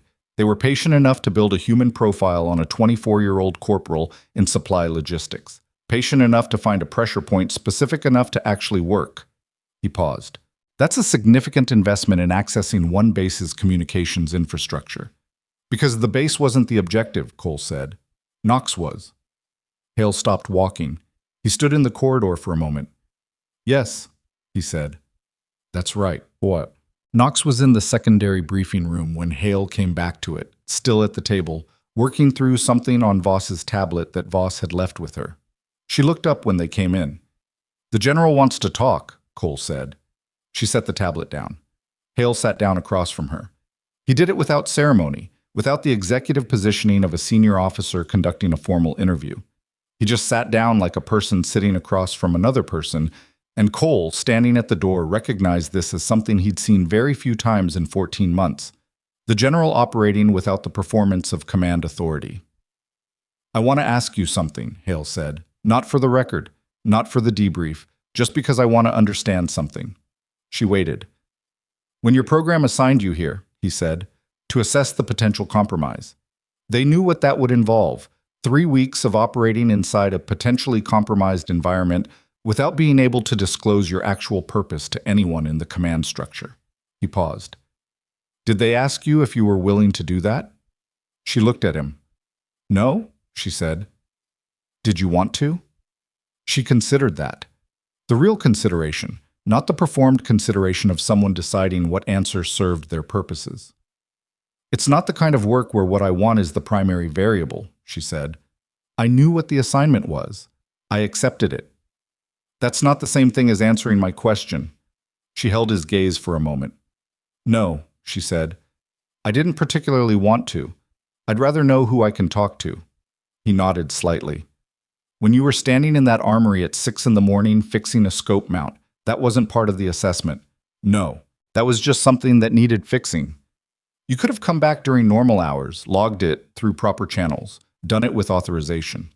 I could have, she said, but it needed to be done and I was awake. He looked at her. Why were you awake? She was quiet for a moment. I don't sleep well on new bases, she said. It takes me a while to calibrate to the sounds. What's normal noise and what isn't? A pause. I usually find something to do with the extra hours. It was the most human thing she'd said in 2 days. Cole heard it the same way he'd heard her admission about nervousness before the shot. The brief, unguarded acknowledgement of a normal internal experience that the rest of her presentation didn't prepare you for. Hale's expression didn't change, but something behind it did. How long have you had that? He said. The sleep issue. She looked at the table. Since the first operation, the one with the 3 people. She looked back up. I was in a position for 16 hours before the shot. The conditions were... She paused. It was cold. I was in a position I couldn't move from. The people I was there to cover were in a location I couldn't verify was still correct, and I couldn't make radio contact without potentially compromising the position. So I lay there for 16 hours not knowing if the situation had already changed, in a way that made everything I was doing irrelevant. She stopped. After that, I started waking up at 4 in the morning and not being able to get back to sleep. It's been 3 years. Hale was quiet. Does your program know that? He said. They know I'm a light sleeper, she said. That's not the same thing. She met his gaze. No, she said. It's not. He looked at the table for a moment, then back at her. What happened to the 3 people you covered that day? They were extracted successfully. You saved their lives. I completed the operational objective. Knox. He said it quietly. You saved 3 lives when you were 19 years old, and you've had a sleep disorder for 3 years as a partial consequence, and your program knows you're a light sleeper. He held her gaze. Does that seem like an adequate response to you? She looked at him for a moment. I don't spend a lot of time thinking about adequate, she said. I know. That's what worries me. Reed came in at 1940 with 2 things, a USB drive from Voss's team and a look on his face that Cole had not seen from him before. Not urgency exactly, The specific alertness of a man who has received information that reorganized his understanding of a situation and is still in the process of integrating it. He sat down at the table, set the drive in front of Hale, and said, "Voss's team finished the transmission reconstruction." "How bad?" Hale said. "The device transmitted for 6 days. Of that transmission data, the operationally sensitive content consists of Knox's location at approximately 90-minute intervals, base satellite uplink windows, and—" He stopped. "Reconstruction of 4 specific dates in the last 2 years, cross-referenced with Knox's program location records, that appear to correlate with 4 significant events." "Define significant," Hale said. Reed looked at Knox. She looked back at him. "Go ahead," she said. He looked at Hale. 4 dates where Knox was in a specific geographic location. 4 dates where a significant event occurred in or near that location. The collection was trying to establish causal correlation, that Knox's presence was operationally connected to those events. "Was it?" Greer said. The room looked at Knox. She didn't answer immediately. She looked at the table, and for the first time in 2 days she looked tired. Not physically exhausted, but the specific tiredness of a person who has been carrying something for a long time and has just been asked to set it down in a room full of people. 2 of the 4 dates, yes, she said. The other 2 are correlation without causation. I was in those regions for unrelated reasons. She paused. The 2 that are connected, both were authorized operations under my program's mandate. Both have appropriate oversight documentation, but the documentation is classified in a way that makes it difficult to produce in a context that— She stopped. In a context where someone is trying to build a case that doesn't include the authorization. They stripped the authorization, Reed said. They're left with a young woman in 2 foreign locations at the exact time 2 significant events occurred. Yes. And that looks like— It looks like whatever they need it to look like, she said. That's the point. Hale stood up. He walked to the briefing screen, turned it to face him, and stood looking at it with his back to the room for a moment. Cole watched the set of his shoulders.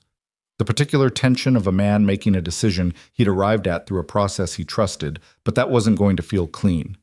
He turned back. "I'm going to make a call," he said. "Tonight. Not through standard channels, through a direct line I have not used in 4 years, to a person I trust unconditionally who has the access level to do 2 things. Verify the authorization documentation on Knox's operational history and identify who commissioned the site assessment 14 months ago." Greer shifted. "Sir, if you go around— I'm not going around anything, Sam. I'm using a channel that exists precisely for situations where the standard routing is potentially compromised." He looked at Greer steadily. "Which is what we have." Greer closed his mouth. Hale looked at Knox. "Whatever those 2 operations were, whatever happened, I need you to understand something." She waited. "Nothing I've seen in the last 2 days? Not the classified file, not the transmission data, not Voss's reconstruction, has suggested anything other than a soldier who was authorized, trained, and sent to do something difficult, and who did it, and who has been carrying the weight of it without adequate institutional support." He paused. "That's not a legal opinion. I'm not qualified to give a legal opinion on classified operations. It's an observation from a man who has spent 32 years in this institution." He held her gaze. "Someone is trying to weaponize your service record against you. I'm going to make a call to prevent that if I can." Knox looked at him. Her face was controlled. It was almost always controlled.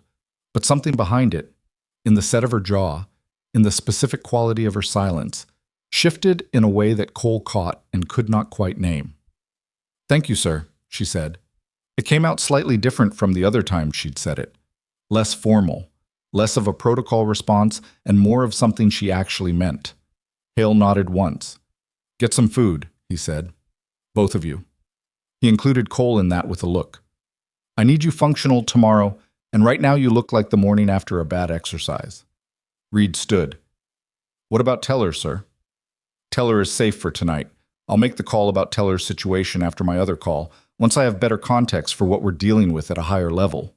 He paused. He came back to take the device down. "That matters. It doesn't fix everything, but it matters." Reed nodded. He and Cole and Knox moved toward the door. Greer stayed because Greer and Hale clearly had more to discuss, and the texture of what was left unsaid between them in that room was something Cole decided he didn't need to understand tonight.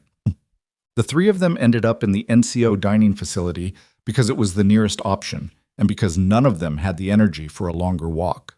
It was 2003, and the facility was in the post-dinner quieter cycle. A handful of personnel at scattered tables, the kitchen staff running the cleanup cycle, the institutional smell of industrial cleaning solution, and something that might have been the ghost of the evening's vegetable option. They got food. They sat down. Knox was at the same corner table she'd occupied every meal Cole had seen her at, back to the wall, sight lines clear. Reed sat across from her. Cole sat at the end between them, which felt appropriate in a way he couldn't articulate. They ate for a while without speaking, which felt less like silence and more like three people who had used a lot of words today and were taking a break from it. Eventually, Reed said, "The operation when you were 19, the 16 hours prone." She looked up. What was the terrain like? She considered the question. It wasn't what he'd asked at the briefing table that morning. It was something smaller and more specific, the kind of question that wasn't looking for a report, but for something else. "Rocky," she said. It was a ridge position. I had a 4-foot ledge of rock on my right side that blocked wind but also compressed my available movement window. The cold came up through the ground. I was losing body heat from below as much as from the air. She paused. The scope kept fogging. I had to manage the temperature differential between the optic and the ambient air, which took most of my active attention when I wasn't running the environmental calculations. How? I cupped the scope with my offhand at intervals. Body heat. She demonstrated briefly, cupping her left hand around an imaginary cylinder. It's not elegant, but it worked. Reed looked at her hand. 16 hours, he said. 16 hours, she said. And you were 19. I was 19. He looked at his food for a moment. Who knew you were there? He said. Besides your program handler? She was quiet for a moment. My mother knew I was deployed, she said. She didn't know where. She didn't know what I was doing. A pause. I called her from the transit base before I went in. We talked for 11 minutes. She told me about a problem she was having with her car. I told her everything was fine and that I'd call her in a few weeks. And you were about to spend 16 hours on a frozen rock waiting to fire a shot that would save 3 people you'd never met. She held the edge of the table with both hands. I couldn't tell her anything, she said. That was always the arrangement. You protect the people you care about by keeping them outside the information. She paused. But sometimes it feels like you're not protecting them. You're just alone. The dining facility hummed around them. Cole looked at his food. He thought about the 11-minute phone call. He thought about a 19-year-old talking about a car problem while mentally sorting through ballistic coefficients and temperature gradients and the specific feel of a rock ledge under her chest in the cold. Does she know now? He said. Your mother. What you do. Knox picked up her fork. She knows I'm in the army, she said. She knows I'm good at my job. A pause. She thinks I work in communications. Nobody said anything for a while. Then Reed said quietly, Knox. She looked at him. Whatever those 2 operations were, the ones the collection was trying to build a case around. He held her gaze. Whatever happened. I'm not asking you to tell me. I'm just saying I've been in enough of those situations to know that what authorization looks like on paper and what it feels like at 19 years old in a frozen ridge position are 2 very different things. She looked at him for a long moment. Yes, she said. They are. You made the right call, he said. I don't need the details to know that. She looked at her food. I made the only calls available, she said. Whether they were right is the kind of question that keeps you up at 4 in the morning. Reed nodded slowly. Yeah, he said. It does. Cole looked between them. 2 people who had been in places he hadn't been, who understood things about those places that didn't translate into briefing room language, who had just found a piece of shared ground in a conversation about being awake at 4 in the morning and unable to explain to the people who loved them why. He thought about his 14 months at Iron Cliff Ridge, about the supply chain coordination transfer he'd processed without a second thought, about 3,200 meters and 17 microns and a 22-year-old standing in the dark at 0613 facing the mountains. His comm buzzed. He looked at it. A message from Hale's office. Call completed. Come to my office at 0700. He showed it to Reed, who nodded. Then he looked at Knox, who had read it over his shoulder from across the corner of the table. "You too," he said. 0700. She looked at the message. Something crossed her face. Not quite relief, not quite worry, the specific expression of someone who had been waiting for a door to open and could now see light under it, but not yet through it. She nodded. She picked up her fork and went back to her food, and the dining facility continued its quiet evening around them.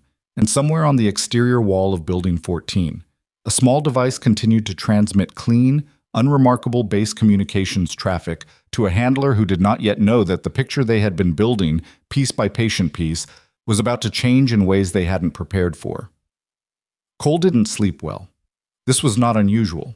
He was a light sleeper by disposition, and the operations building had its own vocabulary of sounds at night, the server hum, and the HVAC cycling, and the occasional footstep of the security rotation. But tonight was different from the normal version of not sleeping well, because tonight the sounds he was lying awake cataloging weren't the building's infrastructure. They were the day's conversations, playing back in the specific way the mind replays things it hasn't finished processing. Reed's voice. Whatever those two operations were, I don't need the details to know that. Knox's voice. Whether they were right is the kind of question that keeps you up at 4 in the morning. He was awake at 0347. He lay there until 0415 and then gave up and got dressed. He made coffee in the small kitchen adjacent to the operations center. He stood at the east-facing window with the mug in both hands and looked at the dark shape of Building 14, its roofline just visible against a sky that was beginning, barely, to differentiate itself from the darkness below it.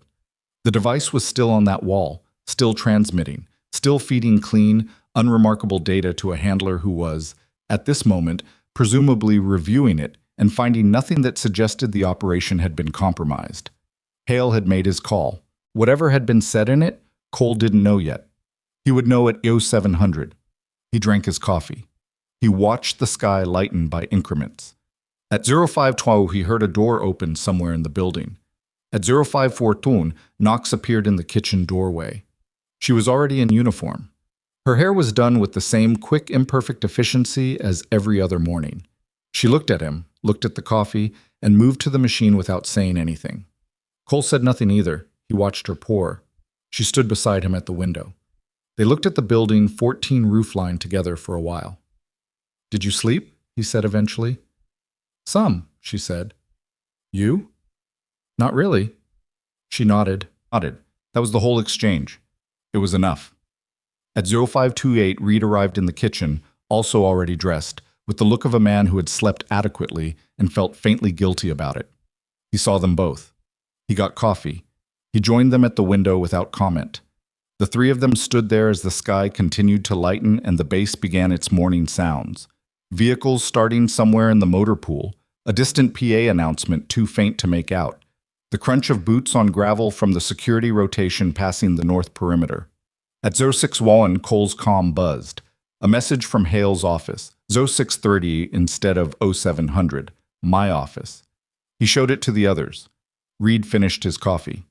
"Early," he said. "He found something," Knox said. She said it flatly, not as speculation, as a statement from someone who knew how these things moved. She set her mug in the sink and walked out of the kitchen to get ready. Hale's office was on the second floor of the command building. Not a large room, not decorated with the accumulated ego display of 32 years that some officers allowed themselves. There were 2 framed photographs on the wall, neither of them of Hale himself. A bookshelf with books that looked read rather than arranged. A desk that had the organized functionality of a workspace rather than the symbolic tidiness of a showpiece. He was standing when they came in, not behind the desk. In the center of the room, with a printed document in his hand that he set on the desk when they entered.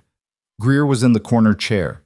He looked like he'd been there a while, which meant Hale had talked to him before this, which meant whatever Hale had found required a preliminary conversation with his deputy before the full group. None of those were reassuring signs. "Sit down," Hale said. They did.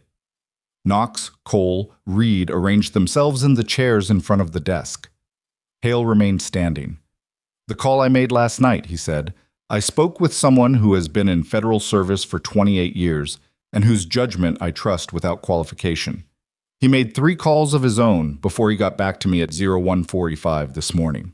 He paused. What I'm going to tell you is not fully resolved. Some of it is still being worked, but you need to know the current picture. Nobody spoke. Knox's operational authorization documentation, he said. Both operations the collection was targeting. The authorization is valid, complete, and appropriately archived. Whoever is building a case against her does not have access to that documentation. They have the events and the location correlation, but they don't have the authorization chain, and without the authorization chain, what they have is circumstantial. Cole felt something loosen in the room. Not dramatically, not a collective exhale, but a subtle shift in atmospheric pressure. Knox's hands, flat on her knees, didn't move. That's the good part, Hale said. Reed said, and the other part. Hale looked at him. The site assessment 14 months ago. The individual who conducted it. He paused. He was not operating under a sanctioned program directive. He was conducting the assessment on behalf of an external client routed through the same logistics firm cut out as the collection operation. The room processed that. He was working for them, Cole said. He was contracted to them, yes. He entered this base under a legitimate Army logistics rotation as cover. The rotation was real. His secondary purpose was not. Who is he? Reed said. He's been identified. He's currently under federal investigation for separate matters that this connects to. I can't give you a name, and I wouldn't if I could. That's an active federal matter, and it's outside this room. He paused. What I can tell you is that the individual who commissioned the assessment, who hired the logistics firm, who hired the assessor, has also been identified. The room went very quiet. Knox looked at Hale with an expression that was careful and controlled and waiting. It's a private entity, Hale said, not a foreign state actor. A private intelligence contracting operation with clients in multiple jurisdictions, some of whom have interests that are directly opposed to U.S. operational capability in specific domains. He paused. They've been collecting on U.S. military personnel with extreme demonstrated capabilities for 3 years. The objective, as far as my contact was able to determine, is commercial. They sell the intelligence. They sell it to whoever's buying, Reed said. Yes. Which means whoever buys the file on Knox has a documented performance record, operational history reconstruction, and location pattern for one of the most capable long-range assets in U.S. military service. Hale said it without inflection, and can use it for whatever purpose serves their interest. Knox was looking at the desk. How far along is the file? She said. The one they've built. Hale looked at her. My contact's assessment is that the transmission from Teller's device, combined with whatever prior collection they had, gives them approximately 60 to 70% of what they were trying to build. The Range 4 demonstration added to it. The transmission that day included timing data that correlates with the confirmed range distance Voss's team was able to reconstruct. So they know the 3,200 meters is real, she said. Yes. She nodded. Once. The nod of someone receiving information they had already half calculated and were now confirming. What happens to the file? She said. My contact is coordinating with the relevant federal agencies to identify whether the file has already been sold, to whom, and what's been done with it. That process will take time. Hale paused. What happens to you in the interim is the question I actually called you all in here to discuss. The discussion took 40 minutes. It was not a smooth 40 minutes. It had the texture of a conversation between people who had partial information and competing priorities and genuine disagreement about what the right answer was, which was what real conversations about real problems actually felt like. Hale's position was that Knox's continued presence at Ironcliff Ridge represented an ongoing vulnerability, not for her specifically, but for the base. If the external collection operation had additional assets beyond Teller that hadn't been identified yet, Knox's location remained a known quantity, and every day she was here was a day that known quantity could be exploited. Reed's position was that moving Knox immediately was exactly what the external operation would expect, and that predictable responses to intelligence collection operations were how you told the collectors that they'd succeeded in shaping your behavior. Knox's position was that she had not finished the work she'd been sent here to do. Hale looked at her when she said that. The internal assessment. The device Teller placed was the most obvious manifestation of the compromise, she said. It's not necessarily the only one. I was sent here to determine the scope. I've determined one element of it.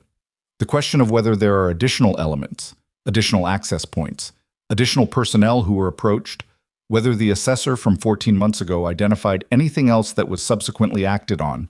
That work isn't done. How long? Hale said. A week, she said. Maybe less if Voss's team can accelerate the infrastructure analysis. Hale looked at Greer. Greer had been in the corner chair for this entire conversation with the expression of a man watching something happen that he understood better than he was saying, which was his default mode, in which Cole had learned to read as its own category of information. Sam, Hale said. She's right that the assessment is incomplete, Greer said. If we move her out now and there's a second access point we haven't identified, we've removed the asset without closing the vulnerability. And if we keep her here and there's a second asset who reports her continued presence, then we're in exactly the same position we've been in for the last 6 days, except now we know about it. Greer paused. That's actually a stronger position than we were in before, sir. Hale was quiet for a moment. He looked at Knox. You understand what I'm balancing here, he said. This isn't about the mission. I can manage the mission risk. What I'm balancing is... He stopped, started again. You're 22 years old. You've been operating in a compromised environment for 3 weeks without support. You have a surveillance operation that's been specifically targeting you with the intent to make your service history look like something it isn't. He paused.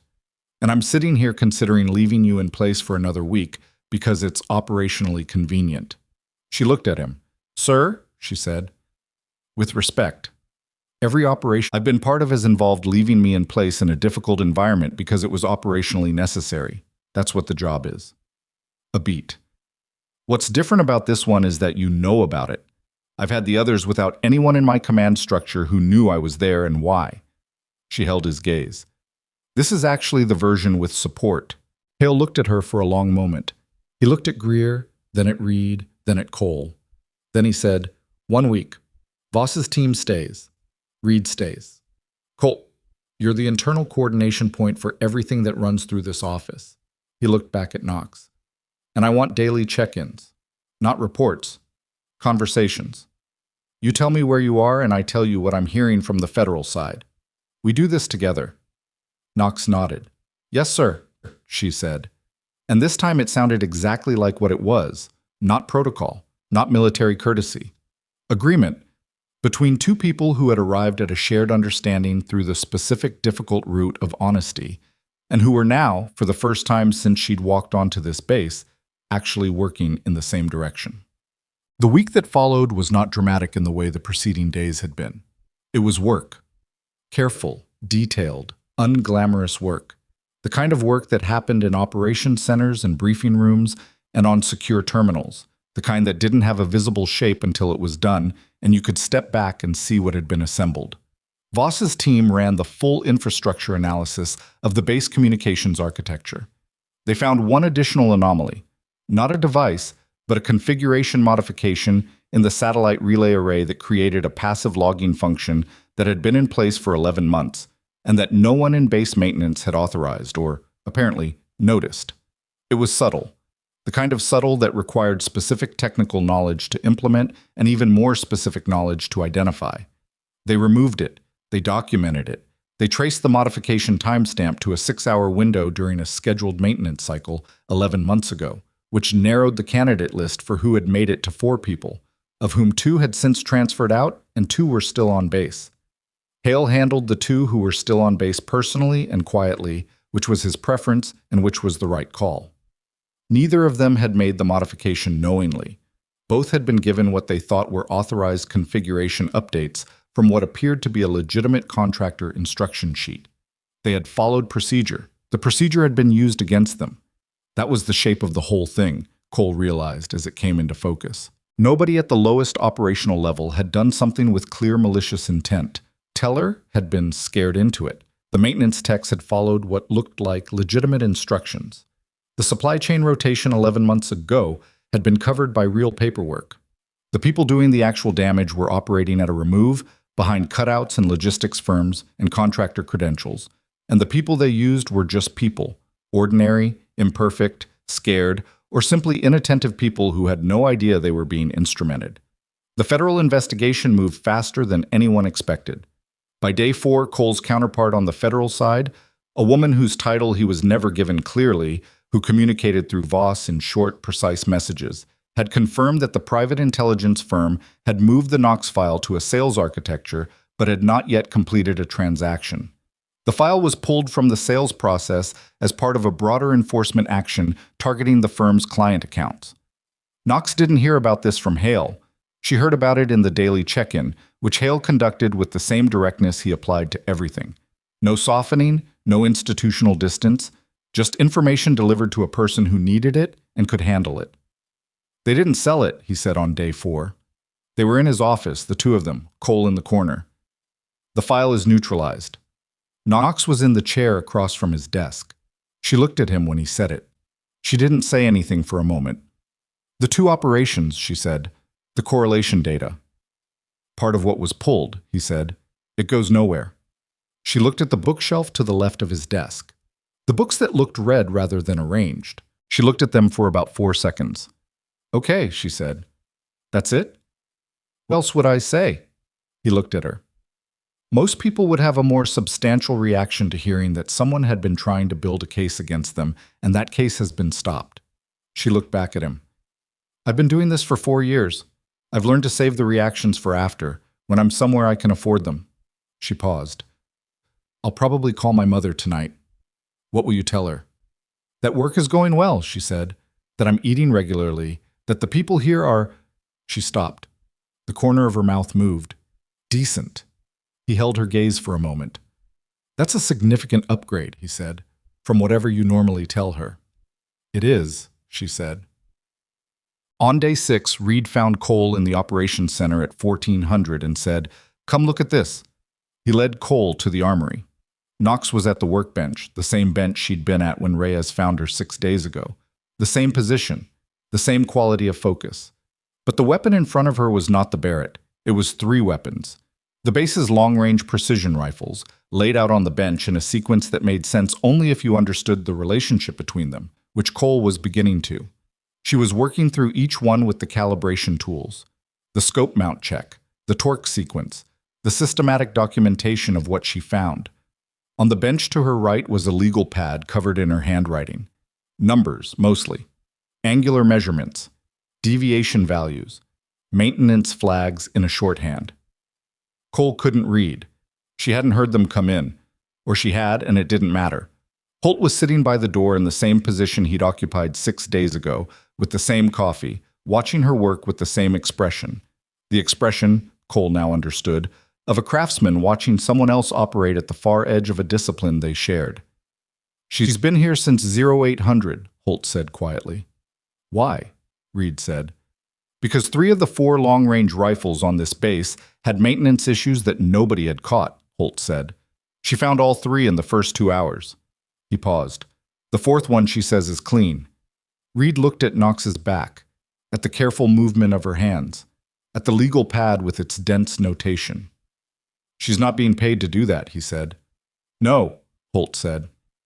She's not. They watched her for a while. Then Reed said, I asked her yesterday what she was going to do when she was done here, when the assignment's finished and her program moves her somewhere else. What did she say? Cole said. She said she didn't think that far ahead, that thinking that far ahead was bad operational discipline. He paused. Then she said she'd probably sleep for a week. He watched Knox make a quarter-turn adjustment to a scope mount, check it again, make a notation. I don't think she was joking about either part. Cole looked at her hands on the rifle, the way they moved, not performing careful technique, not working consciously through a checklist, just knowing what to do. Knowing the way you knew how to read or how to drive, below the level of attention, the knowledge so deep in the body that the body did it without consulting anything. That kind of familiarity doesn't come from training, Holt had said. That comes from… I don't know what that comes from. Cole thought he understood it now, a little better than he had 6 days ago. It came from choosing, at some early age, to give yourself entirely to a thing, to put yourself inside it completely and stay there until you and the thing became continuous. It wasn't talent, though talent was probably part of it. It wasn't even training, though training was clearly part of it too. It was commitment, The specific, irreversible kind. The kind that cost something real and was given anyway. He thought about a 17-year-old girl who had been flagged for an assessment program and then redirected by someone higher up the chain who had a different idea for how to use her. He thought about what a 17-year-old had to look like to make someone think that's the use for her. I thought about a 19-year-old on a frozen ridge for 16 hours, fogging a scope with her body heat, waiting for a window she wasn't sure would come, in a situation where the correct decision and the available decision were the same single thing. He thought about 4 years of calling her mother and talking about car problems. Knox finished the third rifle. She made a final notation on the legal pad. She set the torque driver down. She looked at the 3 rifles and the pad and whatever she was running in her head, and then she straightened up and turned and saw them standing there.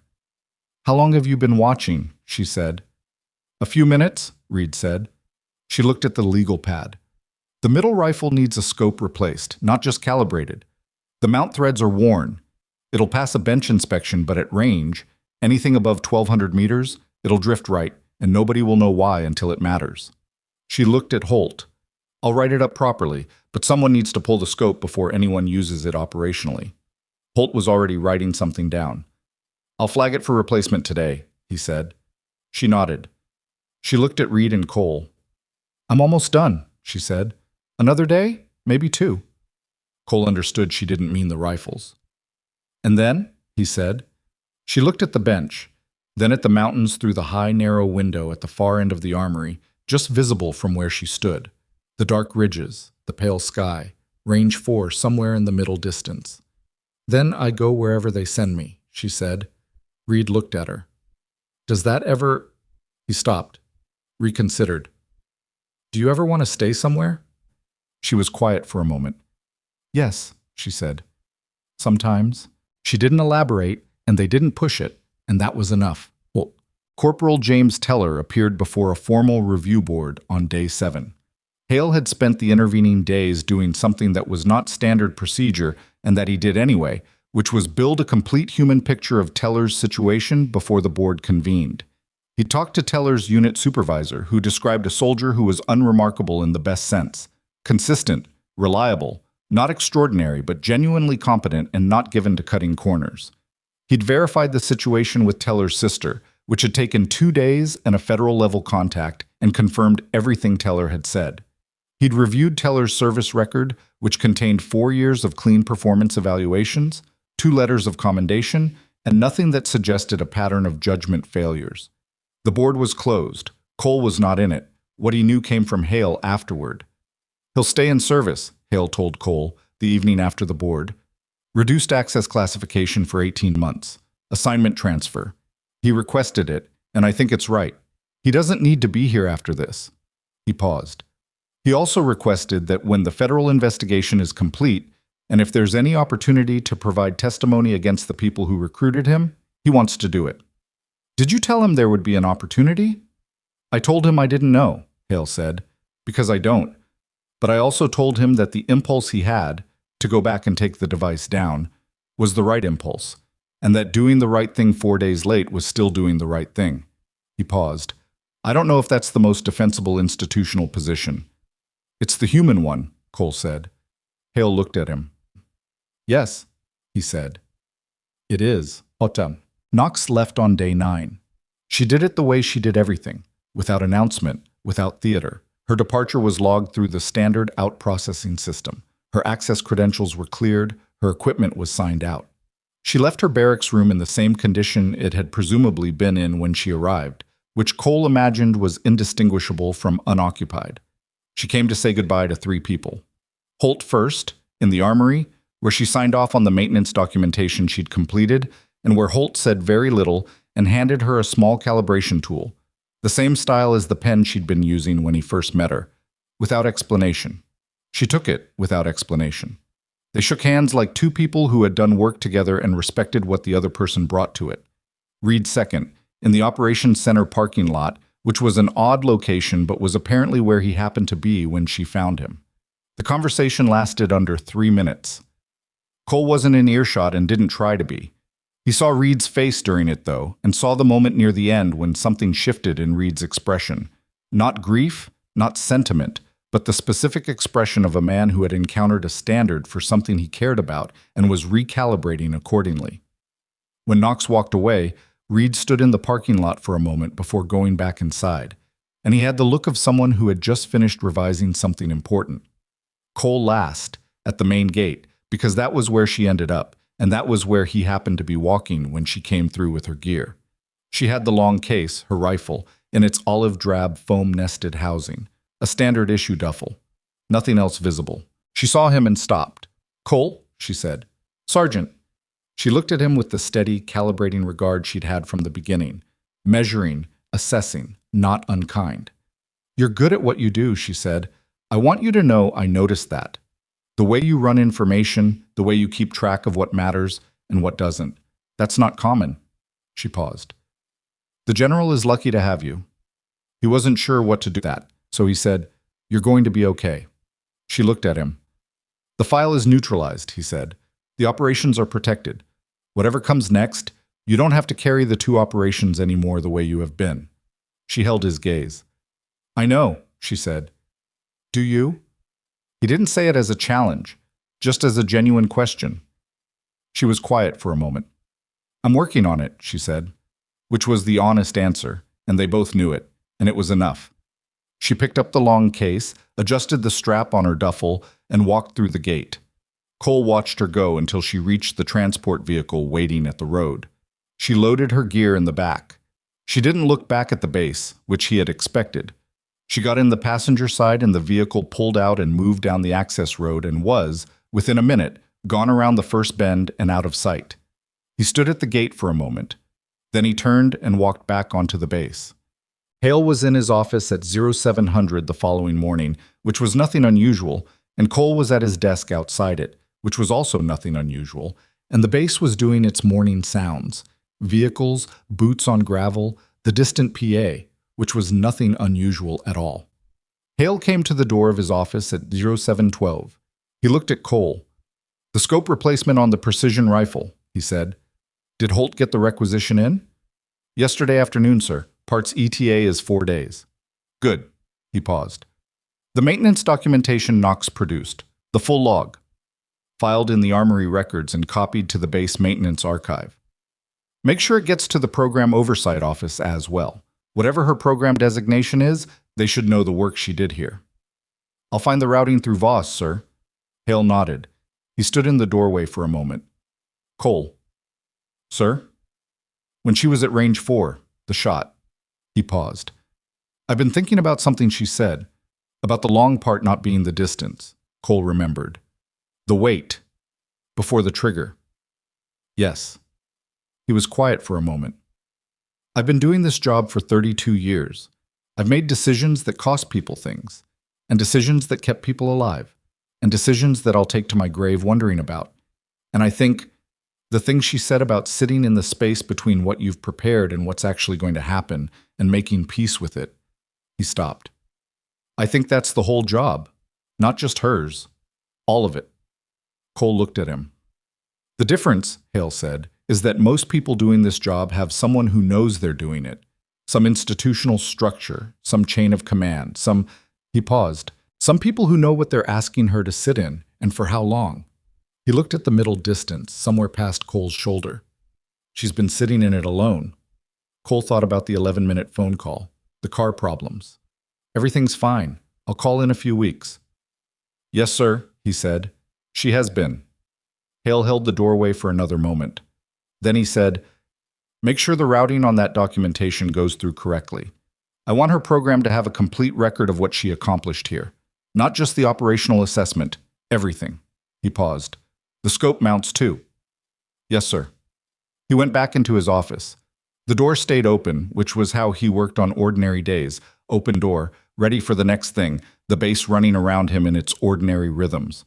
Cole went back to his desk. He thought about a steel plate in a mountain saddle, 3,200 meters from a firing line, with a fresh impact mark that the mountain cold and the mountain weather would eventually erase. He thought about the sound it had made when the round hit it, that thin, hard, very specific metallic ring that you'd miss if you were talking or if you'd already looked away. She had made that sound. from a distance where most people couldn't see the target at all. And she'd done it after 16 hours on a frozen ridge when she was 19, and after 3 years of waking up at 4 in the morning, and after 3 weeks on a compromised base carrying an investigation she couldn't tell anyone about, and after 4 years of calling her mother and talking about car problems because the alternative was silence of a kind that neither of them could afford. She had done all of that, and the institution she served had classified every piece of it. That was the true shape of the thing, Cole thought.